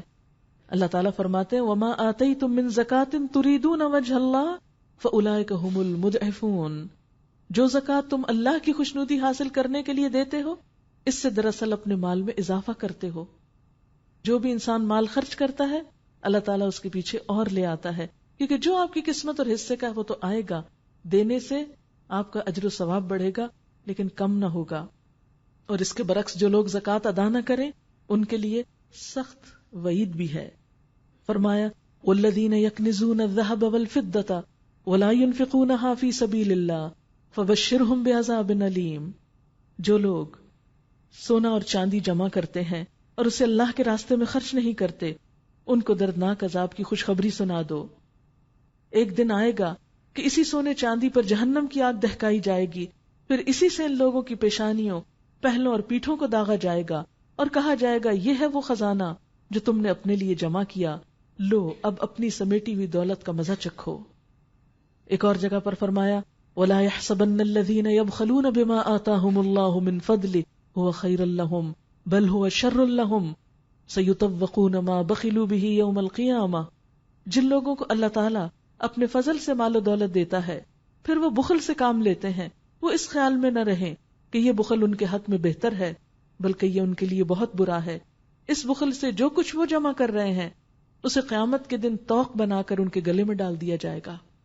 ایک حدیث میں آتا ہے، جس کو اللہ نے مال دیا اور اس نے اس کی زکوٰۃ ادا نہ کی تو قیامت کے دن اس کا مال گنجے سانپ کی شکل بن کر، جس کی آنکھوں پہ 2 نقطے ہوں گے، اس کے گلے کا توق بن جائے گا۔ اس کی دونوں باچھیں پکڑ کر کہے گا، انا مالوکا انا کنزوکا، میں تیرا مال ہوں، میں تیرا خزانہ ہوں۔ پھر آپ نے یہی آیت تلاوت فرمائی۔ پھر اسی طرح رمضان کا آخری عشرہ بھی نیکیوں کے لحاظ سے بہت اہم ہے۔ آئیے یہ دیکھتے ہیں کہ اس عشرے میں ہم زیادہ سے زیادہ نیکیاں کس طرح سمیٹ سکتے ہیں۔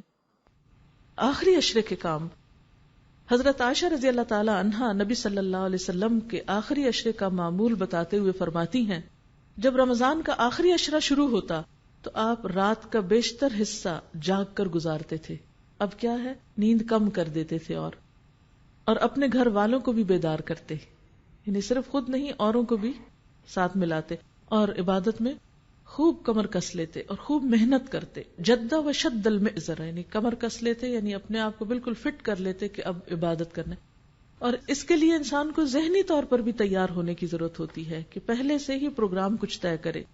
بہت سے کام جو آپ آخری عشرے میں جا کے بازاروں کو کرتے ہیں وہ پہلے سے ہی کر لیں، تاکہ آخری عشرہ کہیں اور نہیں۔ کسی کے افطار کرنا کرانا تو وہ بھی ابھی کر لیں، اس وقت میں ایسے شغل نہیں، یعنی وہ آخری عشرہ اور زیادہ عبادت کے لیے خالص کرنا ہے۔ ایک اور روایت میں آتا ہے، کان رسول اللہ صلی اللہ علیہ وسلم یجتہد فی العشر الاواخر ما لا یجتہد فی غیرہ، کہ آپ صلی اللہ علیہ وسلم آخری عشرے میں جتنی محنت کرتے تھے دوسرے دنوں میں اتنی محنت نہیں کرتے تھے۔ آخری عشرے کی ایک اور عبادت اعتکاف ہے۔ حضرت عائشہ رضی اللہ تعالیٰ عنہ فرماتی ہیں کہ نبی صلی اللہ علیہ وسلم رمضان کا آخری عشرہ اعتکاف میں گزارا کرتے تھے، یہاں تک کہ آپ نے وفات پائی۔ آپ سے بڑھ کر مصروف اور مشغول کون ہوگا؟ آپ سے بڑھ کر ذمہ داریاں کس پر ہوں گی؟ لیکن اس کے باوجود آپ کی عبادت کا حال دیکھیں۔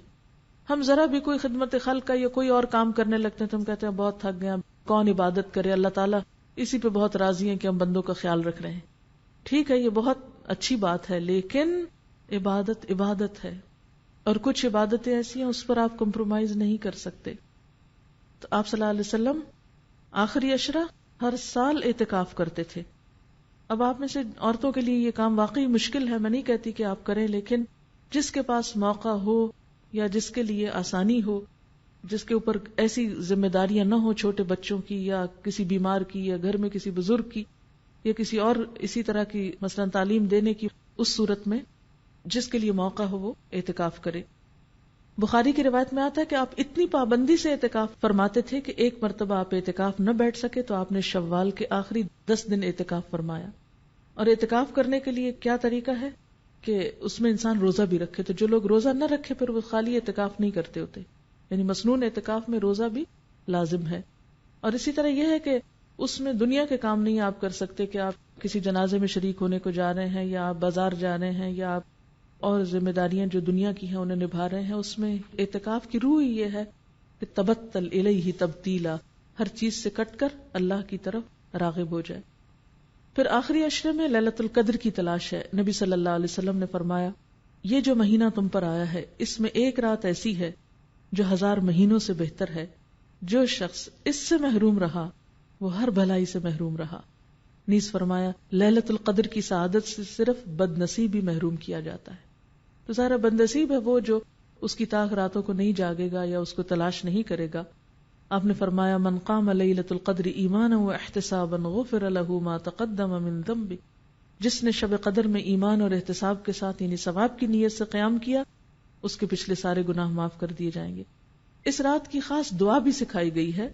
حضرت عائشہ فرماتی ہیں کہ میں نے نبی صلی اللہ علیہ وسلم سے پوچھا، اگر مجھے معلوم ہو جائے کہ یہ لیلۃ القدر ہے تو میں کیا پڑھوں؟ آپ نے فرمایا، یہ دعا پڑھو، اللہم انک عفو تحب العفو فاعف عنی، اے اللہ تو بہت معاف کرنے والا ہے، معاف کرنا تجھے پسند ہے، پس تو مجھے معاف کر دے۔ رمضان کا روزہ ایک طرح کی اجتماعی عبادت بھی ہوتی ہے، ایک اتحاد کی فضا بھی پیدا ہوتی ہے اس مہینے میں۔ ساری مسلمان سوسائٹی جو ہے یا ساری اسلامک سوسائٹی جو ہے، مسلمان معاشرہ اکٹھے ہو کر پوری دنیا میں روزے رکھ رہے ہوتے ہیں تو وہ سب کے ساتھ ایک ہم آہنگی ہو جاتی ہے. اور ویسے بھی انسان جب خود بھوک سے ہوتا ہے روزے کی حالت میں تو دوسروں کی بھوک پیاس بھی اور دوسروں کی تکلیف بھی ضرور محسوس ہونے لگتی ہے.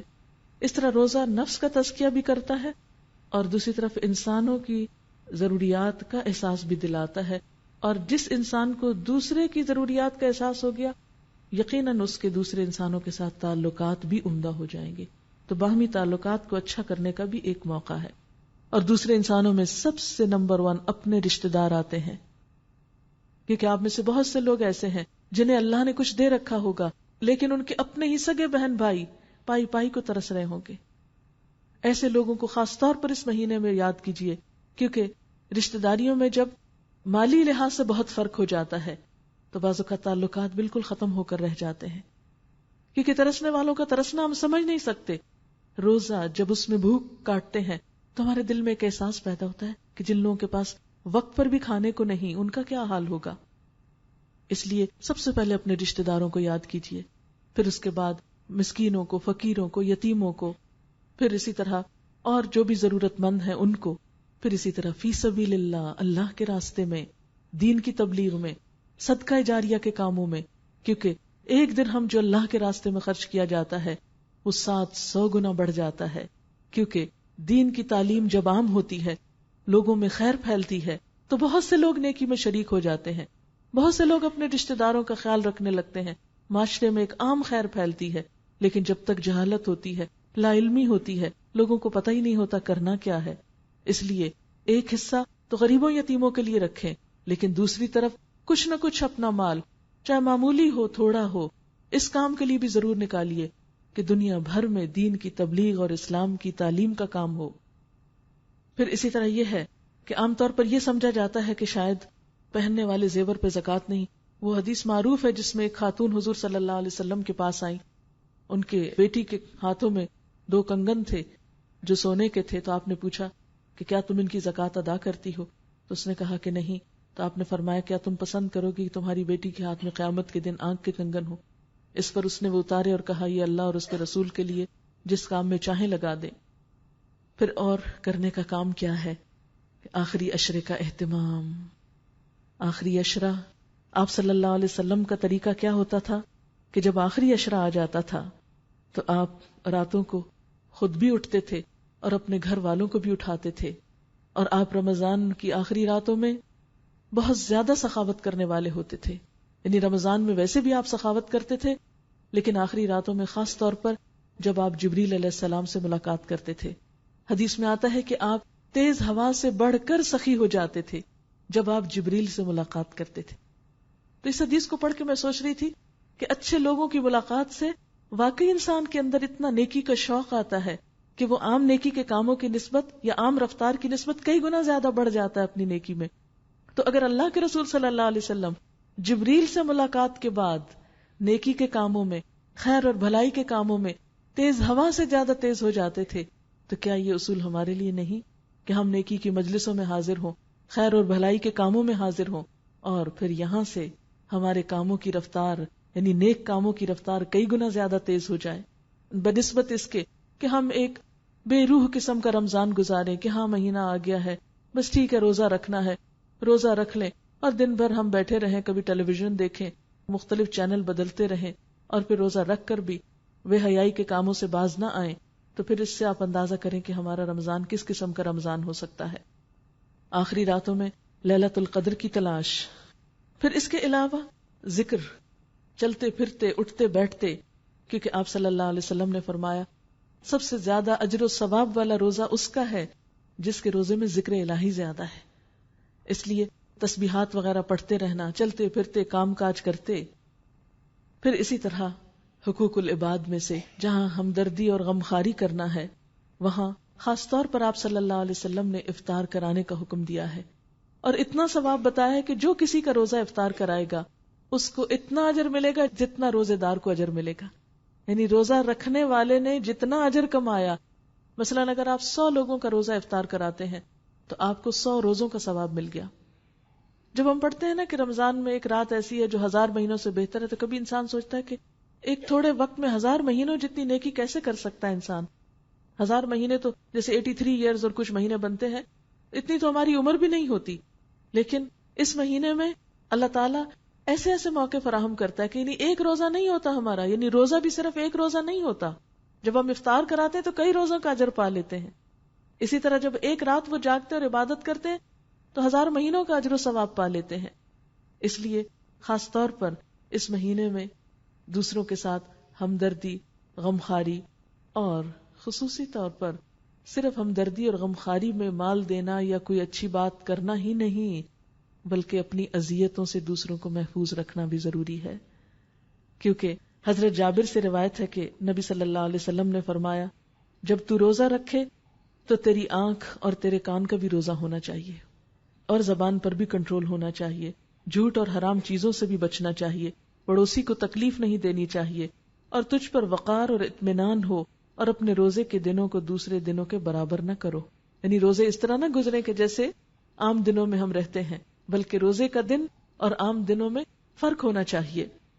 آپ صلی اللہ علیہ وسلم نے فرمایا، روزہ ڈھال ہے، فَإِذَا كَانَ يَوْمُ صَوْمِ أَحَدِكُمْ فَلَا يَرْفُثْ يَوْمَئِذٍ وَلَا يَسْخَبْ فَإِنْ صَابَّهُ أَحَدٌ أَوْ قَاتَلَ أَحَدٌ فَلْيَقُلْ إِنِّي امْرُؤٌ صَائِمٌ.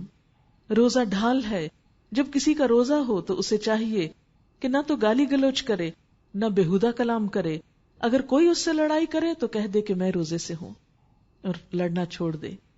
عموماً ایسا ہوتا ہے نا، جب ہم بھوکے ہوتے ہیں تو پھر لڑنے کو بھی دل چاہتا ہے، چھوٹی چھوٹی باتوں پہ ہم اریٹیٹ ہونے لگتے ہیں. بچے نے کچھ کہہ دیا، اس کو پٹک کے جواب دیا، کسی اور نے کچھ کہہ دیا، اس کو ڈانٹ دیا. تو وہ جو ایک بھوک کی اریٹیشن ہوتی ہے، اس میں بہت احتمال ہوتا ہے اس بات کا کہ ہم روزہ رکھ کر پھر اپنی زبان کی حفاظت نہ کریں. اس لیے ہم دیکھتے ہیں کہ آپ صلی اللہ علیہ وسلم نے فرمایا، لیس الصیام عن الطعام والشرب انما الصیام من اللغو والرفث. روزہ صرف کھانے پینے کو ترک کرنے کا ہی نام نہیں، بلکہ لغو، بےہودہ اور بے حیائی کی بات کرنے سے بھی رکنے کا نام ہے. آپ صلی اللہ علیہ وسلم نے یہ بھی فرمایا، من لم يدع قول الزور والعمل به فليس للہ حاجۃ ان يدع طعامہ وشرابہ. جس نے روزہ رکھ کر بھی جھوٹ بولنا اور جھوٹ پہ عمل کرنا نہ چھوڑا تو اللہ کو اس بات کی کوئی ضرورت نہیں کہ کوئی شخص بھوکا پیاسا رہے. ایک اور جگہ پر فرمایا، کم من صائم لیس لہ من صیامہ الا الظمأ وکم من قائم لیس لہ من قیامہ الا السحر. کتنے ہی روزہ دار ایسے ہیں جنہیں اپنے روزوں سے سوائے بھوک پیاس کے کچھ نہیں ملتا، اور کتنے ہی راتوں کو قیام کرنے والے ایسے ہیں جنہیں اپنے راتوں کے قیام سے سوائے رت جگہ کے کچھ ہاتھ نہیں آتا. تو اللہ نہ کرے کہ ہمارا رمضان ایسا ہو کہ صرف بھوک کاٹی ہو اور صرف رات کو قیام کر کے ہم آ جائیں اور حاصل کچھ بھی نہ ہو. نہیں، ہمیں شعوری کوشش کرنی ہے اور اس کے لیے ذہنی اور عملی طور پر تیاری کرنی ہے. یہ رمضان اللہ کرے کہ ایسا آئے، ہمارے دل بدل جائیں، ہمارا عمل بدل جائے اور امت مسلمہ کا حال بدل جائے. اس کے لیے جب تک کوشش نہیں کریں گے کچھ ہو نہیں سکتا، کیونکہ اللہ تعالیٰ کا ایک اصول ہے، اور وہ کیا کہ ان اللہ لا یغیر ما بقوم حتی یغیروا ما بانفسہم. اللہ کسی قوم کا حال نہیں بدلتا جب تک کہ وہ قوم اپنا حال نہ بدلے. جب تک ہم اپنا حال نہیں بدلیں گے، جب تک ہم کوشش نہیں کریں گے، جب تک ہم محنت نہیں کریں گے، جب تک ہم بھاگ دوڑ نہیں کریں گے، تو خود بخود تو کوئی نیکی نہیں ہو جایا کرتی. اس لیے جو مہینہ آ رہا ہے اس کے لیے ہمیں اپنی جان بھی لگانی ہے، اپنا مال بھی لگانا ہے، اپنا وقت بھی لگانا ہے، محنت کرنی ہے. لیکن یاد رکھیے ان سب چیزوں کے لیے قرآن کا سیکھنا فیول کا کام دیتا ہے. جس طرح گاڑی پیٹرول کے بغیر نہیں چلتی، اسی طرح انسان کی بھی نیکی میں سستی ہونے لگتی ہے جب اس کے اندر سے قرآن کا نور بجھنے لگتا ہے یا وہ فیول نہیں ملتا اس کو. اگر ہم باقی چیزوں کو تھوڑا کٹ ڈاؤن بھی کر لیں، کچھ کام مل جل کے ایک دوسرے کے کر لیں، کچھ ابھی دن ہے رمضان میں تو رمضان کے آنے سے پہلے کچھ تیاری ایسی کر لیں، کیونکہ پھر تو تراویح کا بھی وقت لگ جائے گا. تو اس تراویح کے وقت میں اگر ہم نے کچھ عید کی تیاری کرنی ہے مثلا، تو وہ بھی ابھی سے اگر کر لیں. جو کچھ لینا ہے، راشن وغیرہ، کوئی اور چیزیں گھر میں جو ڈالنی ہیں، جا کے اپنے کچن کو سارا جائزہ لیں، اور چیزوں کا کیا کیا مجھے ضرورت ہو سکتی ہے رمضان اور عید کے لیے، ان سب چیزوں کی رمضان کے آنے سے پہلے تیاری کر کے رکھ لیں، تاکہ یہ مہینہ جب آئے تو آپ بھی حضور صلی اللہ علیہ وسلم کی طرح نیکی کے کاموں میں تیز آندھی سے بھی زیادہ تیز ہوا سے بھی زیادہ تیز ہو جائیں، کیونکہ تیز ہوا کیا ہوتا ہے؟ چلتی رہتی ہے اور اس کا اثر ہر جگہ پہنچتا ہے. یعنی تیز ہوا اڑنے کی علامت ہے نا. عام زندگی میں ہم چلتے ہیں، لیکن رمضان میں اس طرح ایک بھاگ دوڑ لگانی گویا ہم اڑ رہے ہوں نیکی کے لیے. ظاہر ہے کہ ایک بس کی رفتار، ایک گاڑی کی رفتار، ایک جہاز کی رفتار میں فرق ہے نا. اگر عام دنوں میں ہم نیکی کو گاڑی کی رفتار سے کرتے ہیں تو رمضان میں اسے جہاز کی رفتار سے کرنا ہے، اور اس کے لیے پہلے سے کمر باندھ لینا ہے، اور اس کے لیے دعائیں بھی کرنی کہ اللہ تعالیٰ ہمیں صحیح فائدہ اٹھانے کی توفیق دے. جب آپ کلاس میں بیٹھے ہوں تھوڑی تھوڑی اہم باتیں نوٹ کر لیں تاکہ رمضان گزر بھی جائے تو اپنی وہ ڈائری یا وہ حصہ جو ہے کبھی کبھی دوہرا لیں کہ میں نے کیا اپنے سے عہد وعدے کیے تھے، کیونکہ بعد میں پھر ہم بھول جاتے ہیں. تو آئندہ 11 مہینوں میں ان چیزوں کو دوہرا کے ذہن میں تازہ رکھیں. پھر اسی طرح یہ ہے کہ میں ریکویسٹ کروں گی کہ موبائل جو ہیں بند کر لیں، کیونکہ علم کی مجلس میں جب میوزک بجتا ہے تو وہ روحانیت ختم ہو جاتی ہے، اور ہو سکتا ہے کچھ فرشتے بھی چلے جائیں کہ یہاں سنجیدگی نہیں ہے. کیونکہ آپ صلی اللہ علیہ وسلم کی جب تک سنت پر عمل نہیں کریں گے کہ آپ کی جو مجالس علم ہوتی تھی وہ اس طرح خاموش ہوتی تھی کہ بعض اوقات پرندے آ کے سروں پہ بیٹھ جاتے تھے. اسی لیے ہم دیکھتے ہیں کہ صحابہ کرام نے قرآن پاک کا جو اثر لیا وہ آج ہم میں نہیں، کیونکہ ہم میں سیکھنے کے لیے وہ سنجیدگی ہی نہیں. پھر اسی طرح یہ ہے کہ رمضان مبارک کے نام سے کیسٹ موجود ہے جس میں ساری باتوں کی یاد دہانی کرائی گئی ہے. آپ نے تو سن لیا لیکن دوسروں کو گھر میں سنانے کے لیے آپ اس سے فائدہ اٹھا سکتے ہیں. اور اسی طرح گھر میں سننے کے لیے قرآن پاک کا ترجمہ چاہیے تو وہ ریکارڈڈ اویلیبل ہے. اور ایک بات یاد رکھیے کہ ٹائم پر انشاءاللہ کلاس شروع ہوگی تو وقت پر آ جائیں، کیونکہ جب آپ دیر سے آتے ہیں تو ادھوری بات پوری طرح نہیں سمجھ میں آتی اور کچھ نہ کچھ حصہ محروم رہ جاتا ہے. تو 50% کیوں لے کے جاتے ہیں، 80% کیوں 100% لے کر جائیں، جو بھی اجر و ثواب ہو، اور پورا قرآن پوری طرح سنیں. اور اس کے علاوہ جن بہنوں کو ابھی تک پتہ نہیں چلا کہ یہ محفل شروع ہو چکی ہے، ان بہنوں کو اگر آپ بتائیں گے تو حضور صلی اللہ علیہ وسلم نے فرمایا الدال علی الخیر کفاعلہ، نیکی کی طرف رہنمائی کرنے والا ایسا ہے جیسا اس کو کر لینے والا. اگر آپ کی وجہ سے ایک شخص آتا ہے اور وہ ایک نیکی کا عمل کرتا ہے تو آپ اس کے عمل میں پورے پورے حقدار ہیں. جتنا اجر اس کو ملے گا ساتھ آپ کو ملے گا. اور صرف ایک فون کال سے، صرف ایک کسی کو جا کے وزٹ کر کے لانے سے کیا ہوگا کہ جتنے لوگ آپ کی وجہ سے آئیں گے ان سب کی نیکی، ان سب کا نیک عمل، جتنا ان کو اجر و ثواب اتنا ہی ساتھ ساتھ آپ کو. تو اس مہینے میں چونکہ تیز ہوا سے بڑھ کر تیزی کرنی ہے نیک عمل میں اور ہر موقع سے فائدہ انشاءاللہ اٹھانا ہے، تو انشاءاللہ اس میں بھی پھر آپ پوری توجہ کریں گے. میں چند باتیں آپ سے اور کرنا چاہتی ہوں. یہ چیزیں آپ کو عملی طور پر رمضان گزارنے میں مددگار ہوں گی، کیونکہ یہ موقع ہے نا، بہت غنیمت موقع ہے. ایسا نہ ہو کہ ہم کسی قسم کی سستی کریں اور یہ موقع جو ہے ہمارے ہاتھ سے چلا جائے. سب سے پہلی بات تو یہ ہے کہ ہم سب اپنی نیت دیکھیں کہ روزہ رکھنے میں اور دیگر عبادات میں ہماری نیت کیا ہے، ہم کس کو خوش کرنا چاہتے ہیں. کیونکہ چھوٹا عمل بھی اچھی نیت کے ساتھ بہت بڑا ہو جاتا ہے اللہ تعالیٰ کے ہاں، اور بہت بڑی بڑی قربانیاں نیت کی خرابی کے ساتھ ختم ہو کر رہ جاتی ہیں، اس کا اجر و ثواب نہیں ملتا. پھر اسی طرح دوسری چیز قیام اللیل ہے. قیام اللیل میں آپ میں سے جو لوگ مسجد میں جاتے ہیں، تو میں ایک حدیث پڑھ رہی تھی، جو شخص امام کے ساتھ قیام اللیل کرتا ہے پھر وتر کی نماز بھی ساتھ پڑھتا ہے تو اس کو پوری رات کے قیام کا ثواب ملتا ہے. بعض اوقات ہم تراویح پڑھ کے تھک جاتے ہیں نا، تو ہم کہتے ہیں اچھا وتر صبح پڑھ لیں گے یا وتر گھر جا کے پڑھ لیں گے. یا جن مسجدوں میں خاص طور پر دعا ہوتی لمبی ہوتی ہے، ذرا وتر بھی طویل ہوتے ہیں یا زیادہ ہوتے ہیں، تو وہاں پر عموماً سستی کر لی جاتی. تو یہ صرف ایک یاد دہانی کے طور پر کہ اگر ہم وتر امام کے ساتھ پڑھتے ہیں تو پوری رات کے قیام کا اجر ملتا ہے. پھر اسی طرح یہ ہے کہ نمازوں میں کوشش کہ اول وقت کی نماز پڑھیں گے. یعنی نماز تو الحمدللہ آپ سب پڑھتے ہی ہوں گے، اور اس میں یہ کہ اول وقت کی نماز کی طرف خصوصی توجہ. پھر یہ کہ قرآن پاک میں کم از کم ایک پارہ جو ہے وہ ناظرہ پڑھنے کی ضرور کوشش کریں، یعنی قرات یا تلاوت جو ہے. اور اس کے لیے بہترین وقت جو ہے وہ فجر کا ہے. اگر آپ صبح کے وقت اٹھتے ہیں تو سحری کے وقت میں 2 اہم کام کر سکتے ہیں. ایک تو استغفار کی کثرت، یعنی اس وقت کی تسبیح آپ استغفار کر لیں. آپ اگر اس وقت مزید نفل پڑھنے کا وقت نہیں ہے، سحری لگا رہے ہیں، کام کر رہے ہیں، گھر والوں کو جگا رہے ہیں اور کچھ نہ کچھ کام آپ کے ذمہ ہے، تو چلتے پھرتے استغفار کو لازم کر لیں. کیونکہ تیسرے پارے میں آپ نے پڑھا تھا سحری کے وقت وہ استغفار کرتے ہیں، تو اس وقت آپ کثرت سے استغفار کریں. دوسری بات، وہ جو سورت آل عمران کا آخری رکوع حضور صلی اللہ علیہ وسلم سویرے اٹھ کے وضو سے پہلے پڑھتے تھے، کوشش کریں کہ اسی طرح پڑھ سکے. اگر زبانی یاد کر لیں تو بہت اچھا ہے، اگر نہیں بھی تو کہیں پر لکھ کر لگا دیں اور اس کو پڑھیں، کیونکہ یہ سنت پر عمل ہو جائے گا. اب ہوتا کیا کہ عام طور پر خواتین کیا کرتی ہیں، آپ نے سحری کی، مرد حضرات تو چلے گئے مسجد، آپ پیچھے سے کچن صاف کرنا شروع کر دیتے ہیں. کچن ہو جائے گا صاف، ہٹ جائیے وہاں سے، آئیے مسواک بہت اچھی طرح کیجیے اور اچھی طرح وضو کیجیے اور طویل فجر کی نماز پڑھیے، کیونکہ نبی صلی اللہ علیہ وسلم فجر کی نماز ساری نمازوں میں لمبی پڑھتے تھے. افسوس یہ کہ ہمیں قرآن کا اتنا حصہ یاد نہیں، لیکن جو بھی لمبی صورت یاد ہے اس کو اس میں پڑھنے کی کوشش کریں. دوسری چیز جو اس سے پہلے کرنے کی ہے وہ تلاوت قرآن ہے. ان قرآن الفجر کان مشہودا، اس کو مس نہ ہونے دیں. جتنی توفیق ہے، جو لوگ زیادہ تیز پڑھ سکتے ہیں وہ کم از کم پارہ پڑھ سکتے ہیں، زیادہ بھی پڑھ سکتے ہیں. تو سورج نکلنے سے پہلے تک آپ کیا کریں، فجر کی نماز اور تلاوت میں وہ وقت گزاریں، اور بہت عبادت کا بہترین وقت ہے.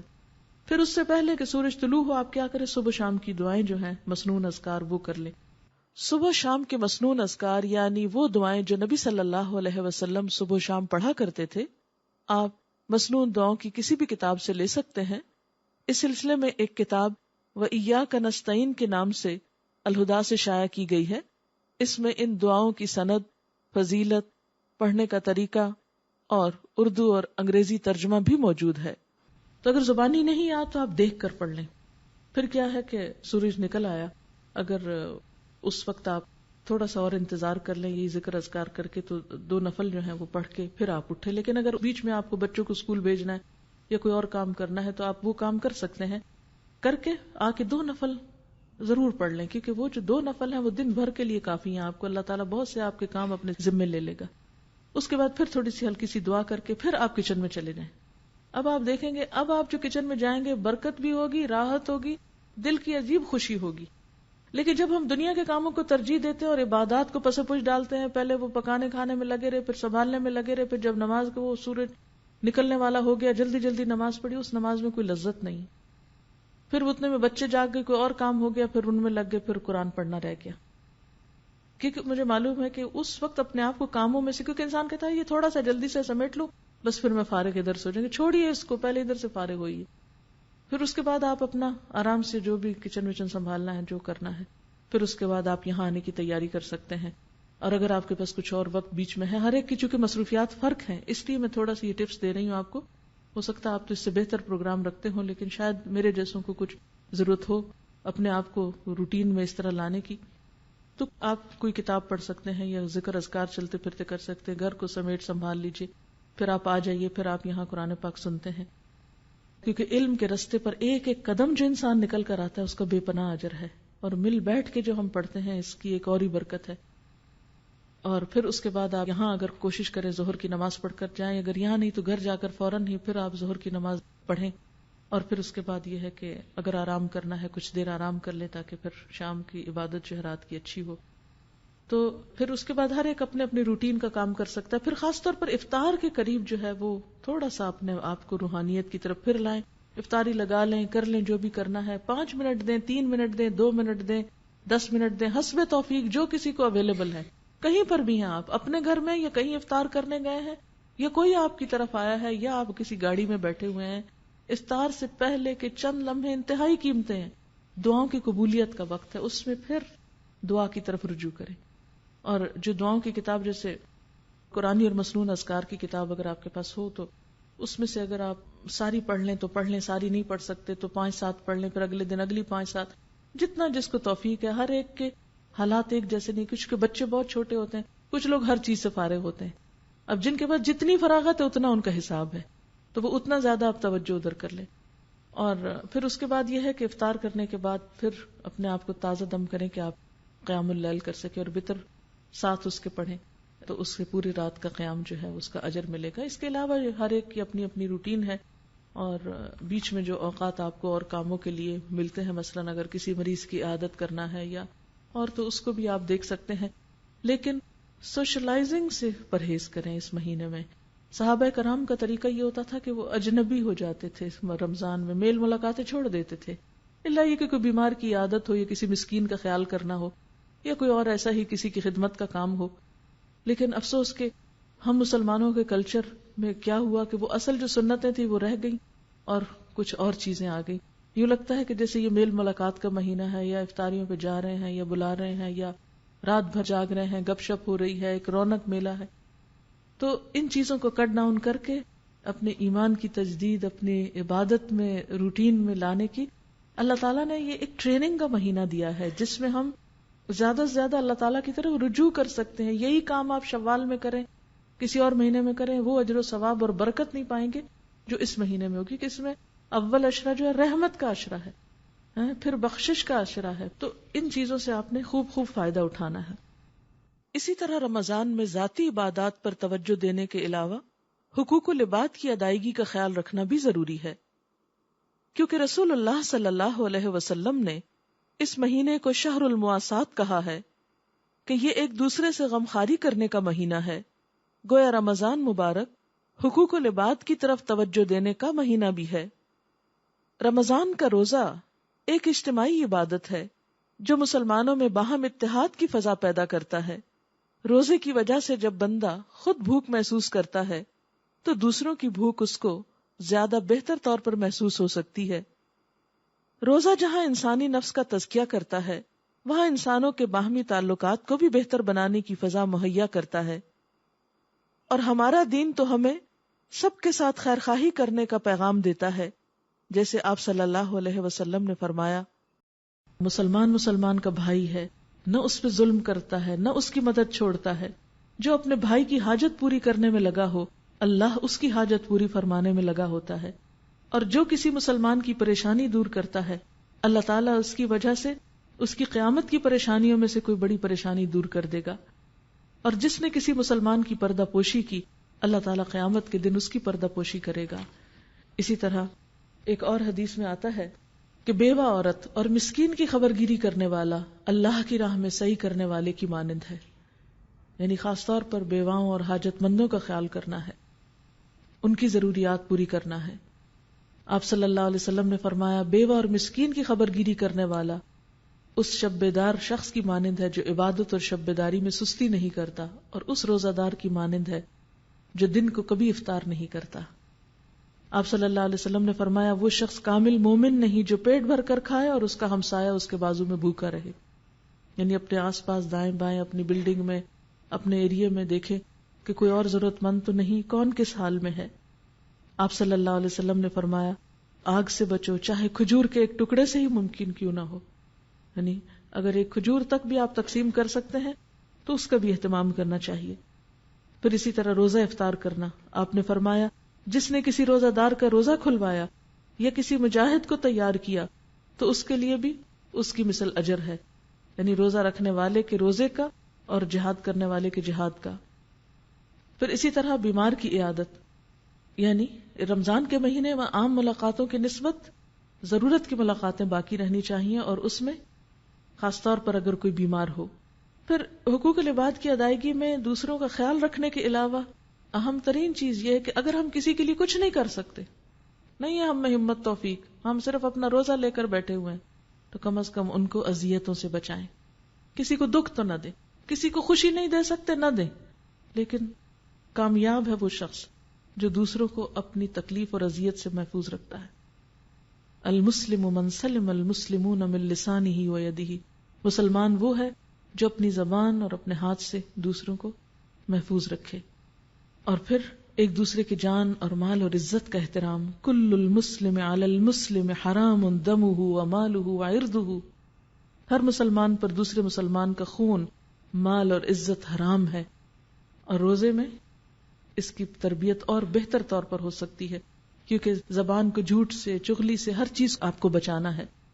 حضرت جابر سے روایت ہے، جب تو روزہ رکھے تو تیری آنکھ اور تیرے کان کا بھی روزہ ہونا چاہیے، زبان پر بھی کنٹرول ہونا چاہیے، جھوٹ اور حرام چیزوں سے بھی بچنا چاہیے، پڑوسی کو تکلیف نہیں دینی چاہیے، اور تجھ پر وقار اور اطمینان ہو، اور اپنے روزے کے دنوں کو دوسرے دنوں کے برابر نہ کر. یعنی روزے کا دن جو ہے وہ دوسرے دنوں سے مختلف نظر آنا چاہیے. اس کی روٹین، اس کے کام، اس کا پروگرام، سب کچھ. اور اگر کوئی شخص روزہ رکھ کر بھی جھوٹ بولنا نہیں چھوڑتا اور دوسروں کو ستانا نہیں چھوڑتا تو آپ صلی اللہ علیہ وسلم نے فرمایا جو شخص روزہ رکھ کر جھوٹ بولنا اور اس پر عمل کرنا نہ چھوڑے اللہ کو اس بات کی کوئی حاجت نہیں کہ وہ کھانا پینا چھوڑے. گویا روزہ صرف کھانا پینا چھوڑنے کا نام نہیں. اسی طرح خاص طور پر لڑائی جھگڑے سے پرہیز، کیونکہ آپ صلی اللہ علیہ وسلم نے فرمایا، حضرت ابو ہریرہ سے روایت ہے کہ روزہ کھانے پینے سے رکنے کا نام نہیں بلکہ بےہودہ اور فحش کاموں سے رکنے کا نام ہے. لہٰذا اگر روزہ دار سے کوئی گالی گلوچ کرے یا جہالت سے پیش آئے تو اسے کہہ دینا چاہیے کہ میں روزے سے ہوں، یعنی میں جواب نہیں دوں گا. اور پھر اس حدیث میں خاص طور پر لغو سے بچنے کے لیے کہا گیا، بےہودہ باتوں سے بچنے کے لیے کہا گیا. بےہودہ باتیں کیا اور لغو کیا ہے؟ جس میں کوئی فائدہ نہ ہو، بس محض گپ شپ. یعنی بعض اوقات یہ ہوتا ہے نا کہ روزے میں ٹائم کچھ بچ جاتا ہے، کھانا کھانے میں بھی تو ٹائم لگتا ہے نا، تو دن میں جب کچھ کھانا نہیں ہوتا تو وہ کھانے میں جتنا ٹائم ہمارا لگتا ہے وہ بچ جاتا ہے، تو اس میں ہم کیا کرتے ہیں، فون اٹھا لیتے ہیں، ادھر بات کر ادھر کر، فالتو باتیں، فضول باتیں. تو ان سے بچنا چاہیے. پھر اسی طرح رفث سے بھی بچنا چاہیے. اور پھر آخر میں ہم سب کو اپنا جائزہ لینا چاہیے کہ کیا اس رمضان میں ہمارے ایمان میں اضافہ ہو رہا ہے، ہمارے اندر خشوع پیدا ہو رہا ہے، ہماری عبادات بہتر ہو رہی ہیں، ہمارے علم میں اضافہ ہو رہا ہے، ہم اپنے اذیتوں کو روکنے میں کامیاب ہو رہے ہیں. کیونکہ اگر یہ سب کچھ نہیں تو تقویٰ نہیں، اور تقویٰ نہیں تو کچھ حاصل نہیں. اسی طرح ایک اور روایت میں آتا ہے، حضرت کعب بن عجرہ فرماتے ہیں نبی صلی اللہ علیہ وسلم نے فرمایا ممبر لاؤ. ہم ممبر لائے. جب آپ نے اس کی پہلی سیڑھی پہ قدم رکھا تو فرمایا آمین، جب دوسری پہ رکھا تو فرمایا آمین، جب تیسری پہ رکھا فرمایا آمین. جب نیچے تشریف لائے تو ہم نے عرض کیا اے اللہ کے رسول صلی اللہ علیہ وسلم، آج ہم نے آپ سے ایسی بات سنی ہے جس سے پہلے کبھی نہیں سنی. آپ نے فرمایا جبریل علیہ السلام میرے پاس آئے اور کہا اس آدمی کے لیے ہلاکت ہے جس نے رمضان کا مہینہ پایا اور اپنے گناہوں کی معافی اور بخشش حاصل نہ کر سکا. اس کے جواب میں آپ نے آمین کہی. آپ خود سوچئے کہ اگر دعا مانگنے والے جبریل علیہ السلام ہوں اور اس پر آمین آپ صلی اللہ علیہ وسلم نے کہی ہو تو پھر اس کی قبولیت کیوں نہ ہوگی. پھر اسی طرح جب آپ نے دوسری سیڑھی پر قدم رکھا تو جبریل نے کہا اس آدمی کے لیے ہلاکت جس کے سامنے آپ کا ذکر کیا جائے اور وہ آپ پر درود نہ بھیجے. اس پر آپ نے جواب میں آمین کہا. تیسری سیڑھی پر جبریل علیہ السلام نے کہا اس آدمی کے لیے ہلاکت جس نے اپنے ماں باپ دونوں یا ان میں سے کسی ایک کو بڑھاپے کی حالت میں پایا اور ان کی خدمت کر کے جنت حاصل نہ کی. تو اس کے جواب میں بھی آپ نے آمین کہا.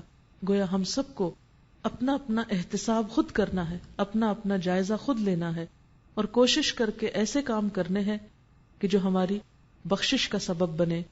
تو اللہ تعالیٰ سے دعا ہے کہ وہ اس رمضان کو ہمارے لیے پچھلے تمام رمضانوں سے بہترین کر دے اور ہمیں اپنا قرب نصیب کرے. وآخر دعوانا ان الحمد للہ رب العالمین. مختصر سی دعا کر لیتے ہیں. سبحان اللہ والحمد للہ ولا الہ الا اللہ واللہ اکبر ولا حول ولا قوة الا باللہ العلی العظیم. اللہم صل وسلم علی نبینا محمد. ربنا آتنا فی الدنیا حسنة وفی الآخرة حسنة وقنا عذاب النار. ربنا لا تزغ قلوبنا بعد إذ هديتنا وهب لنا من لدنك رحمة إنك أنت الوهاب. ربنا هب لنا من أزواجنا وذرياتنا قرة أعين واجعلنا للمتقين إماما. یا اللہ پاک جو کچھ ہم نے پڑھا ہے اپنی رحمت سے قبول فرما. اگر کوئی بات ایسی زبان سے نکل گئی ہو جو آپ کو پسند نہ آئی ہو تو ہم سب سے اس کو دور کر دے. جو باتیں آپ کی مرضی کے مطابق ہم نے کی ہیں ان سب پر ہمیں عمل کی توفیق عطا فرما. اللہ ہماری نیت کو اپنے لیے خالص کر لے، ہمیں اپنی محبت عطا کر اور اس قرآن سے بہترین فائدہ اٹھانے کی توفیق عطا فرما. یا اللہ یہاں پر آنا ہمارے لیے آسان فرما دے، ان راستوں کو ہمارے لیے آسان کر دے، ہمیں اس کام میں بہترین مددگار عطا کر دے. یا رب العالمین تو ہمیں اپنا قرب نصیب فرما. یا اللہ تو ہماری کوششوں کو قبول کر دینا اور یہ رمضان واقعی ایسا گزرے کہ ہماری گردن جہنم کی آگ سے آزاد ہو چکی ہو. یا رب العالمین تو ہمیں اپنے نیک بندوں کے ساتھ ملا. یا اللہ جتنی بہنیں آئی ہیں سب کا آنا قبول فرما. یا اللہ سب کے گھروں میں، مالوں میں، اولادوں میں برکت پیدا فرما، دنیا اور آخرت کی خیر و سعادت عطا فرما۔ جن لوگوں نے اس محفل کے لیے کوشش کی ہے، جنہوں نے محنت کی ہے، یا اللہ انہیں اس کی بہترین جزا عطا فرما۔ یا اللہ ہم سب کے دلوں کو باہم جوڑ دے اور ہم سب کو مل جل کر نیکی کے راستے پہ آگے بڑھنے کی توفیق دے۔ یا اللہ تو ہم سب سے راضی ہو جا۔ ربنا تقبل منا انک انت السمیع العلیم وتب علینا انک انت التواب الرحیم، وصلی اللہ تعالی علی خیر خلقہ محمد وعلی آلہ واصحابہ واہل بیتہ اجمعین برحمتک یا ارحم الراحمین۔ الہی آمین۔ سبحانک اللہم وبحمدک نشہد ان لا الہ الا انت نستغفرک ونتوب الیک۔ والسلام علیکم ورحمۃ اللہ وبرکاتہ۔